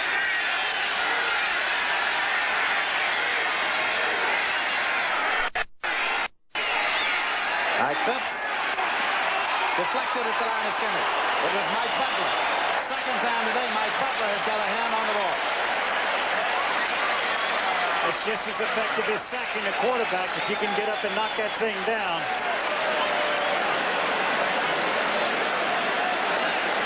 Look at him. He spins right there. What a good move he made. Actually spun to get a little more depth on his rush. Got up his left hand, knocked it down. 3rd and 8. Well, when you look at what Walter Payton, a man that's averaged over 4.6 yards against the Packers, he's only averaging 1.8 today. Big 3rd down play coming here. Phipps puts it up, but no one's there. Covering was Mark Lee, intended for James Scott. They'll have to punt it out. And the cheers are for the Green Bay defense. 5 minutes, 41 seconds left. Boy, they deserve it, too. For an outstanding job they've done all day. They came with the blitz again. They had good coverage, forcing Phipps to throw the football away. If they field this punt correctly, they could come out of this thing with excellent field position. Parsons is not a long kicker. More likely than not, he is an accurate. They've got Nixon around the 50-yard line. Nixon chasing over and lets it hit. It bounced back downfield. And it'll be put in play 1st and 10 at the 37-yard line. So the Green Bay Packers start with very excellent field position. 1st and 10 at the 37.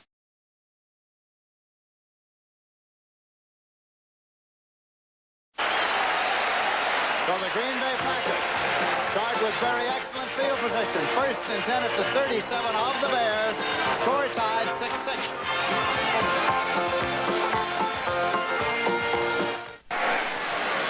We're tied 6-6 here with 5:33 to play, and Pittsburgh has gone ahead of Houston 24-17 in the 4th quarter. And every big game Pittsburgh plays, who scores a touchdown? Terry Bradshaw ran one in from 1 yard out to give him a lead again.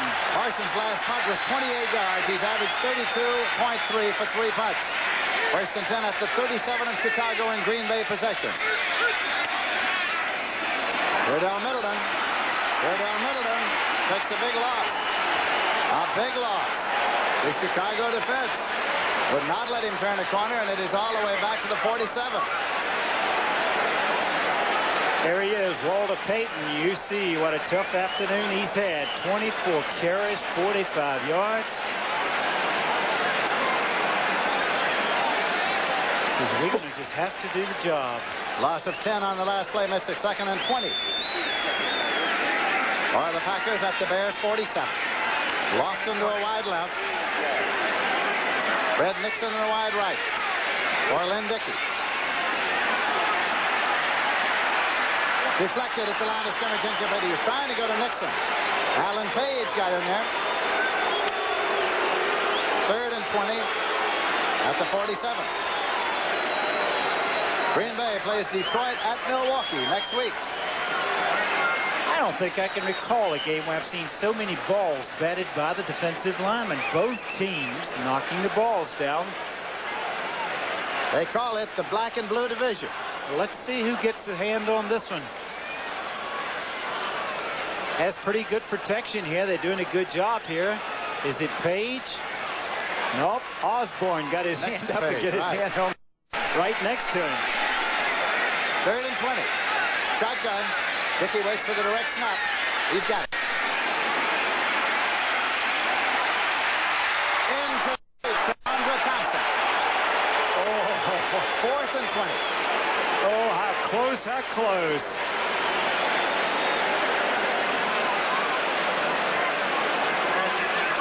Four minutes, 41 seconds left to play in the game. Look again. Watch how close. He had single coverage. Has to deliver the ball because Waldershot was coming in on the blitz. But watch this, right back inside of Terry Schmidt and almost made a reception. David Beverly punting. Waldershot is deep. High snap pulled down. Waldershot lets it go. And it's fielded at the 15-yard line. 1st and 10. Chicago at the Chicago 15. Killed by Ed O'Neill. I wonder why he didn't feel that ball. I thought he was going to catch it.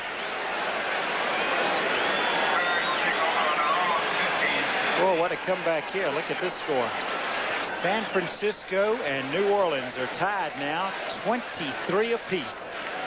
37-yard field goal by Erxleben. That's in New Orleans. In New Orleans. Good games all around the league today. Chicago Bears 1st and 10 at their own 15. Beverly's punt 32 yards. He's averaged 38.3 for 8 punts. Mike Fitz still the quarterback. Move Mike Cobb over. Tight end left. Split the running backs. Payton's in the right side. Payton's got the ball.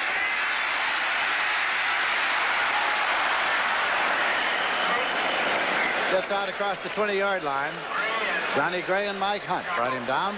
Told you they were going to make that sweet go sooner or later on 1st down.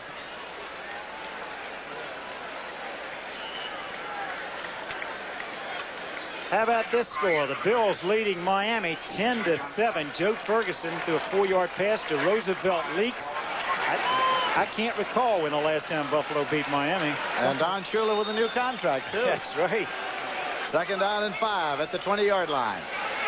Kit Lathrop's in the ball game. Ezra Johnson is out defensively for Green Bay.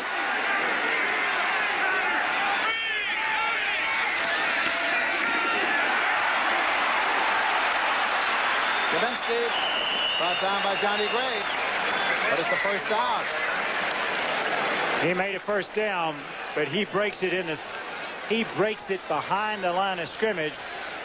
Walter Payton does a job right here. That's why he's a complete back, coming in, making a block on Douglas, freeing up Skavinsky, giving him an opportunity to go outside. Good block by Payton. That's what a lot of the great backs didn't do. On that play off, block. You got it. First and 10 at the 27. Payton out to the 30-yard line. Picked up 3. Second and 7. Steve Luke. 2 minutes 50 seconds left to play in this ball game. Don't forget the 2-minute warning. Would you say the clock is becoming somewhat of a factor? A factor. We have not had a touchdown in this game. The score is 6-6 and it's 4 field goals. On opening day last year it was 6-3 and it was 3 field goals. Now we've had 4. We're looking for another one, huh?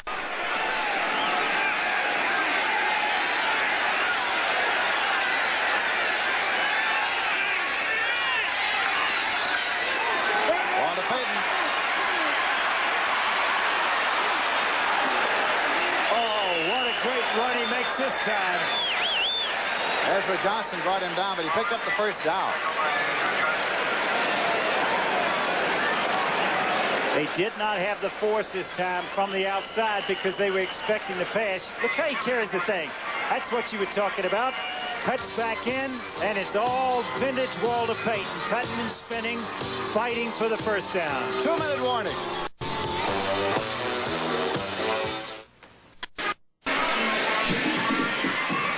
Boy, look at that score, Lindsey. Giants now up 38-28. Phil Simms having some kind of day. Another down pass to Ernest Gray.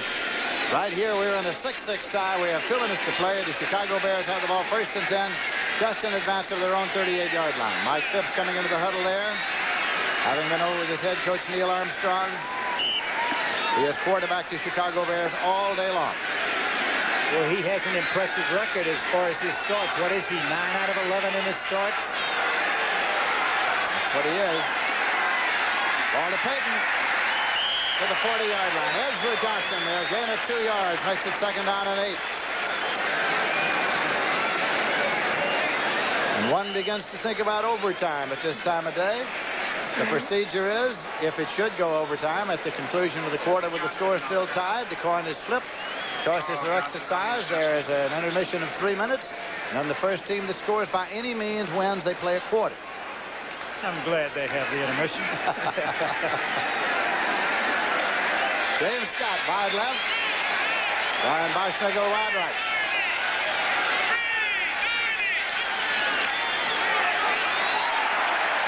Out to the 42-yard line. Skavinsky carrying. Mike Douglas made the stop. Gain of 2 by Skavinsky. As the clock is ticking down, we're going inside of a minute. That's what we're doing. You see the time in set remaining. The score is tied. 6-6. If I recall correctly, Green Bay only has 1 timeout remaining. You got it. 3rd and 7. Walter Payton. Nothing. Maybe a yard. Johnson and Douglas.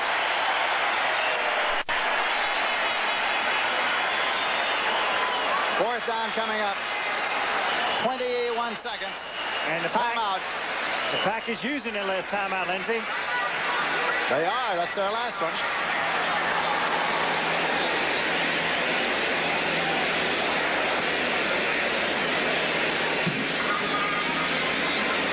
Ball is spotted short of the 42-yard line. It'll be 4th and 7.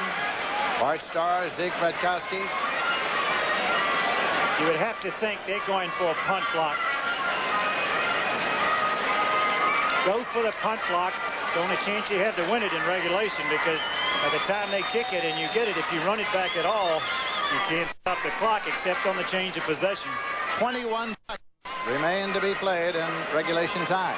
The Bears on a 4 out of 16 third down conversions. Green Bay 3 out of 13. It's not a lot to write home about offensively, is it? It is not. Fred Nixon has gone back in a single safety now for Green Bay. Bob Parsons is dropping back into punt formation.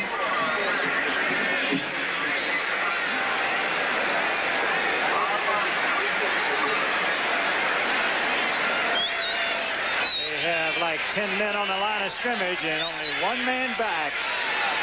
Rushing 10. There they go. Parsons gets it off. Nixon at the 25. Heads for the sideline and then back upfield. And he gets to the 36-yard line. 10 seconds on the clock.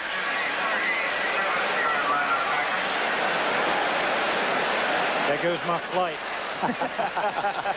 You just blew it, Sonny. We might get home on Tuesday. First and 10 for the Packers. They have the ball at their own 36. 10 seconds on that clock. Score tied 6-6.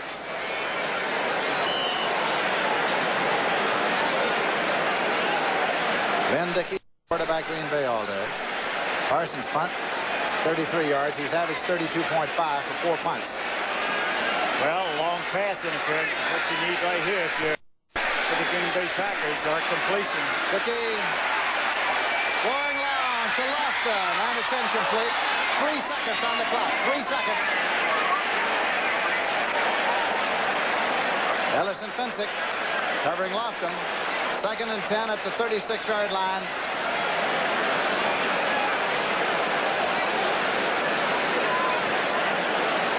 Clock starts again on the snap, so this is likely the last play of regulation time coming up with a score tied 6-6.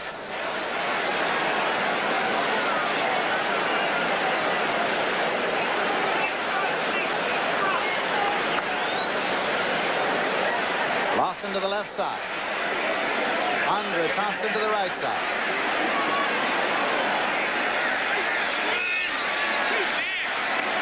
Now they're going to try to run it. Eddie Lee Ivory, and he goes out of bounds, and time has run out. This game will go into overtime. He carried it to the 48-yard line of the Chicago Bears. But the gun sounded, and this game will go into overtime. We'll have the flip of the coin first. And then we will have a 3-minute intermission before the start of overtime. Sudden death. First team that scores by any means will win the ball game. Jim Tunney calling for the captains to come out and flip the coin. They're coming out. That is Johnny Graves, along with Steve Luke going out. Tunney wants the captains right now. The toss of the coin is supposed to take place immediately. Crowd has come to life. Haven't they, though? Here comes Osborne, here comes Parsons, and here comes Beischnagel for the Chicago Bears. We'll repeat the ceremony at the beginning of the ball game. Visiting team will call a toss. Who calls it? In the air, please. Heads. It is heads. Chicago has won the toss and will receive. Green Bay will kick off. Kick, right where you are? Okay. Chicago won the toss and will defend the south goal. That means that the Chicago Bears get the ball first, and when you're in sudden death, what you want is the football.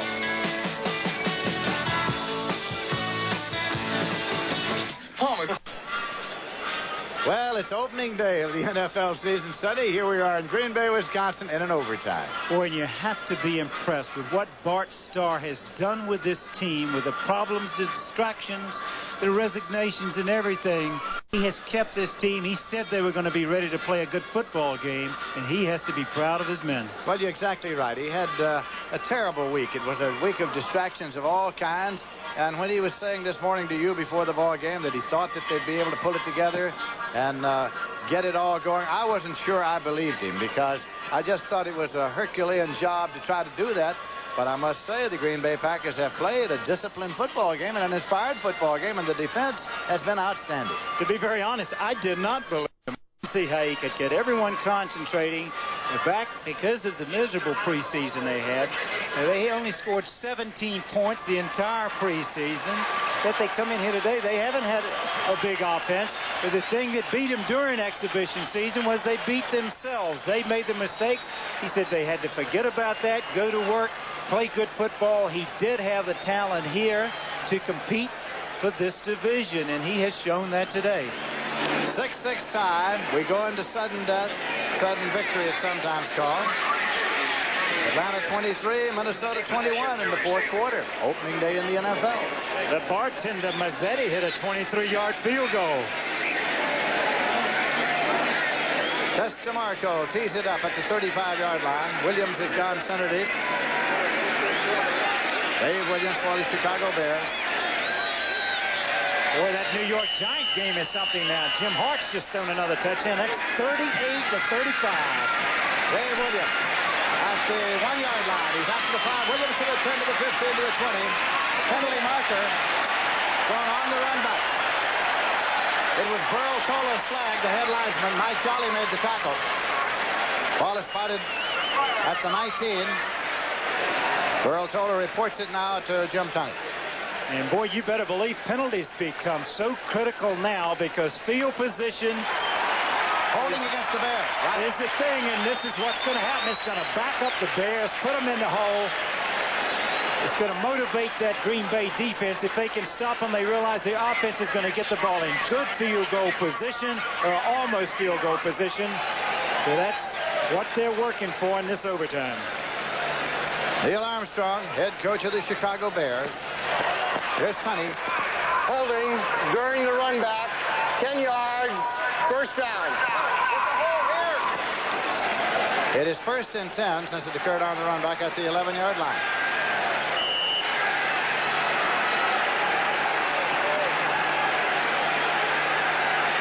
There you have it. Buffalo wins it 17-7 for the first time in many moons. Walter Payton, the lone setback. Mike Phipps, the quarterback. Walter Payton. Penalty marker thrown. Again, it was Burl Toller's penalty marker. 17-yard line is marked as the spot. Went out of bounds. A penalty again. Head linesman's flag. Holding against Chicago.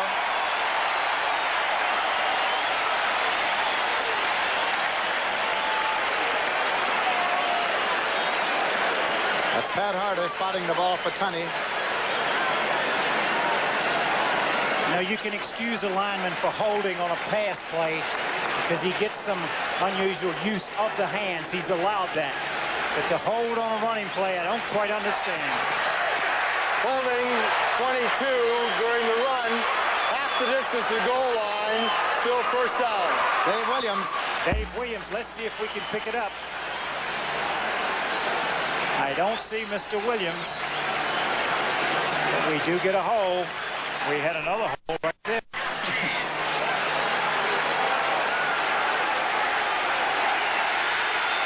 First and 15 at the 5.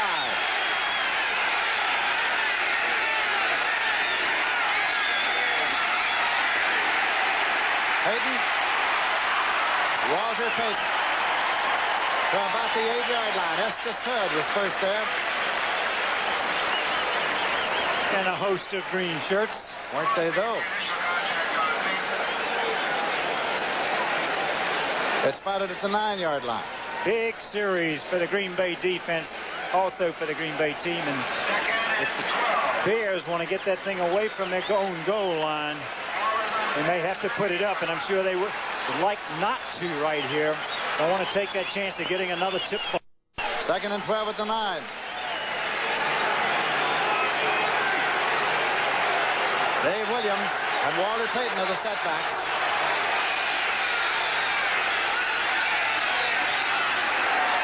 Williams, Mike Douglas there for Green Bay. Mike Douglas from San Diego State. Stopped him before he got to the 10-yard line. Might have gained a half yard.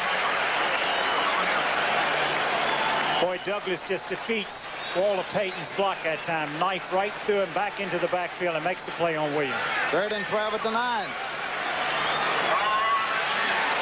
It's short of the 10-yard line. Chris Haynes coming in with the next play, and James Scott's going out.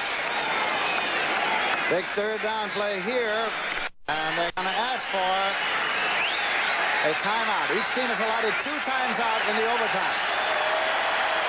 So Chicago spends its first one. And Phipps is walking, jogging now over to the sideline for a conference with the brain trust of the Chicago Bears. Fellow with a headset on is Neil Armstrong, the head coach. Well, I don't blame him for going for a timeout there. You know, he wants to find the right play, get everybody on the same page here. I don't want to make his 3rd and 12 call. The NFL on CBS next week. Doubleheader early games. Atlanta at New England. Philadelphia at Minnesota. Detroit at Green Bay. New Orleans at Chicago. Late games. Dallas at Denver. St. Louis at San Francisco. Washington at the New York Giants. And you better believe Washington doesn't like going into the Meadowlands. After a Monday night game, they've never won at the Meadowlands. And third down conversions today. The Bears are 5 of 18. The Pack 3 of 13. Bart Starr you saw with the headset on. Now back to Neil Armstrong. We have another final in, Lindsay. New England beat Cleveland 34-17.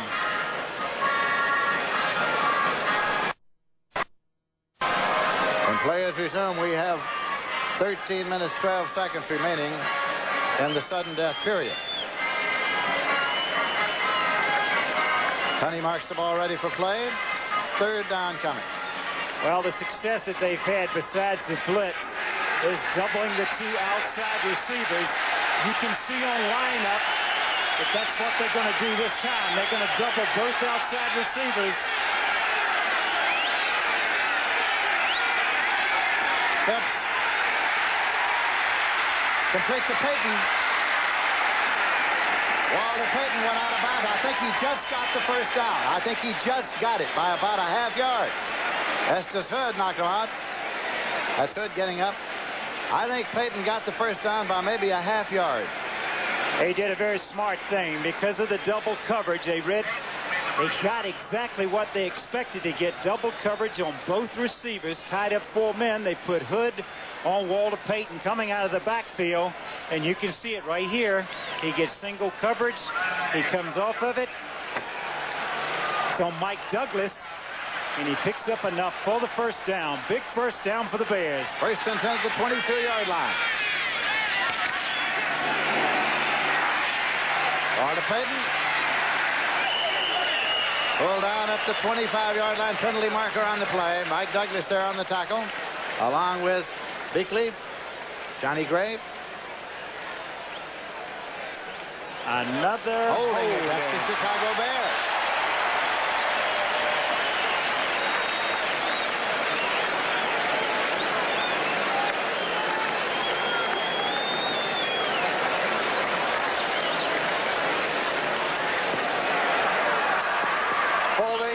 Number 69 during the run at the line of scrimmage.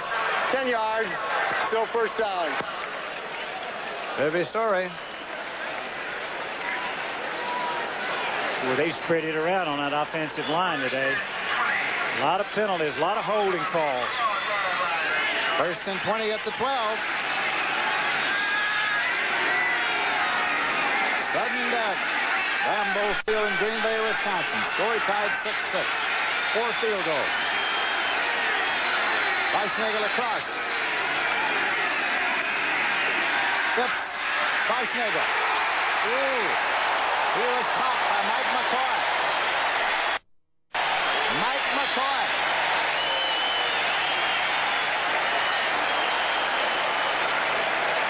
I think he must have been in the Bears huddle on that one. They haven't had that much togetherness all week, or maybe all preseason.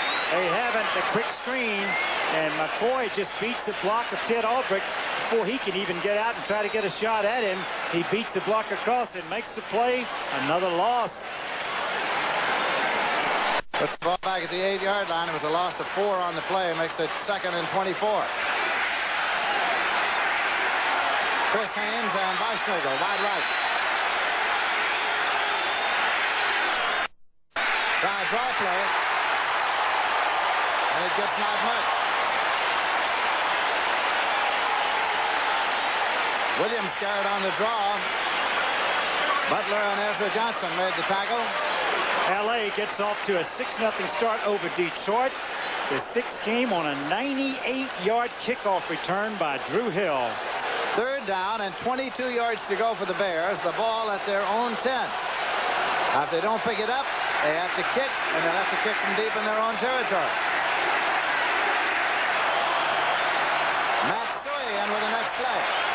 The rookie from Penn State, Matt Suey. Now, an early start. Penalty markers. Illegal procedure against the Bears.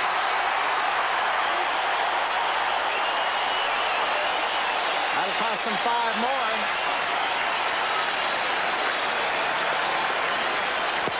Here's Tunney. False start on the quarterback. Gets the play over. 3rd down. Ball is back to the 5-yard line. 3rd down and 27 yards to go at the 5. Bears are shuttling players in and out. Score tied 6-6, sudden death. The first team that scores by any means. Touchdown, field goal, safety, wins the ball game.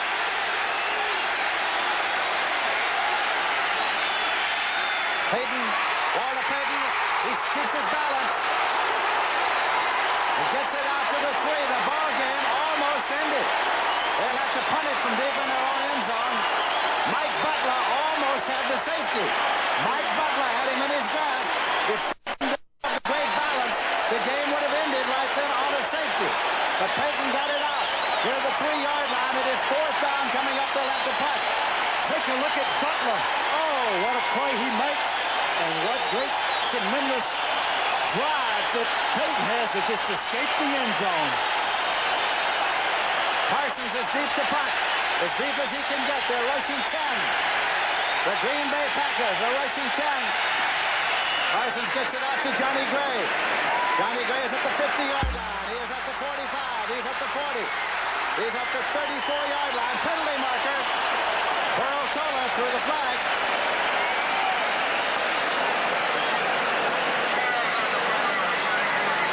Head linesman's flag thrown by Toller. Reporting it to Jim Tunney, the referee. Clipping on the run back against the Green Bay Packers. Tunney marks it up. Packers will start 1st and 10. And they will start from the 50-yard line. Personal foul. Clipping number 85 during the run back. 1st down, Green Bay. 48-yard punt. Let's see if we can pick up the clip right here. Right there you see it. Struck him from behind. Very costly mistake. They had the ball very close to field goal range. At the 50, it's 1st and 10. Lynn Dickey goes to Lofton. He's at the 25. Lofton is out of bounds at the 18-yard line. Alan Ellis made the tackle.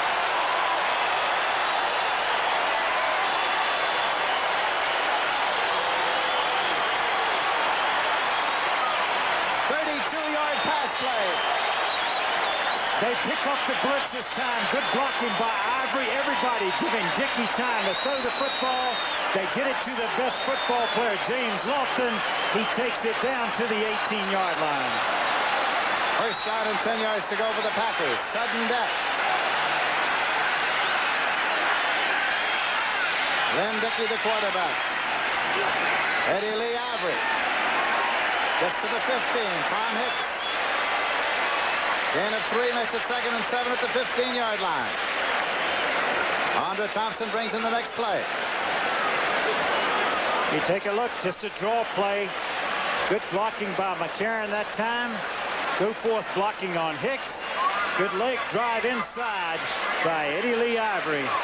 Time is no factor at the moment. 10.5 minutes left to play in the sudden death period. 2nd and 7 at the 15-yard line. Eddie Lee Ivory slips out. Jim Osborne was there for the Bears. Back at the 18-yard line where it's going to be 3rd and 10. 3rd and 10. Do you risk it, put it up right now? Do you risk the ball and put it up, or do you run another running play and let Markle have his try? 9 minutes, 54 seconds. Clock running in set, showing the time remaining in the sudden death overtime. 3rd down and 10 yards to go. Then the field goal shot for Chester Marco. They don't pick up the first down. Cordell Middleton does not. Gets inside the 18, and here comes Chester Marco. Hartenstein made the tackle.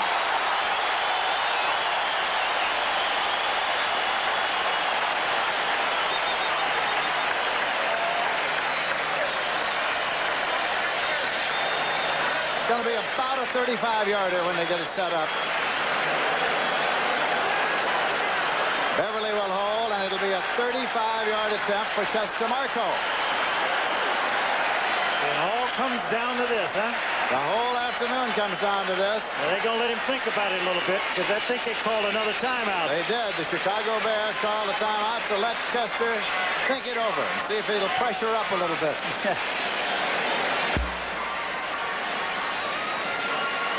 We have some other finals then, some other scores.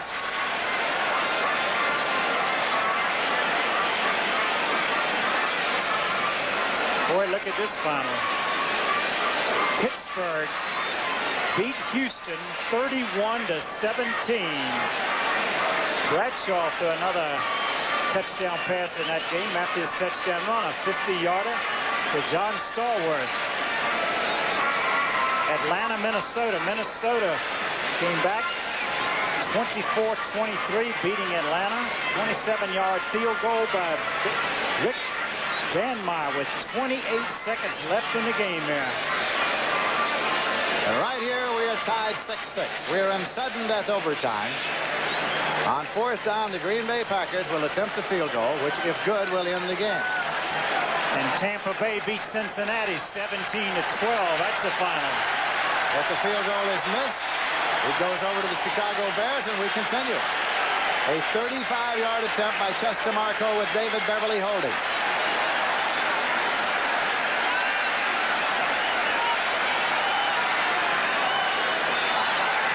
It's blocked. Taken by Marco. Chester Marco. Chester Marco. Chester Marco takes it in. Can you believe it? Of Chester Marco. And the Green Bay Packers have won the football game. I can't believe it. What a touchdown run. A touchdown run of 25 yards for Chester Marco. Blocked back into the arms of Marco. He ran it in 25 yards for a touchdown, and the Packers win by a score of 12-6. It's unbelievable here. Unbelievable bedlam at Lambeau Field. The Packers have won the ballgame. And what a return. Chester Marco and Bart Starr. Marco appears to be in tears. I think he's in tears, Chester Marco. He has to be in tears. What a return for him. but a great win for Bart Starr under all of these conditions. And what a dramatic finish it was. Watch this. The ball comes right back to him, and he shows me a little speed. He gets outside. Everybody was stunned, and he gets in easily. It is a touchdown run. Look at it again. You see how quickly he gets his ball back. Boom. Look at here, and off he goes to the races. Boy, you have to admire the job Bart Starr did under all of these conditions that he had, adverse conditions. You talk about pride in performance, pride in the team. The Green Bay Packers showed all of that today. And Chester Marco scored all 12 points for the Green Bay Packers. The final score once again, Green Bay 12 and Chicago 6. This is Lindsey Nelson along with Sonny Jurgensen saying so long from Lambeau Field in Green Bay, Wisconsin. Now stay tuned for the U.S. Open Tennis Championship next from New York. The NFL on CBS has been a presentation of CBS Sports.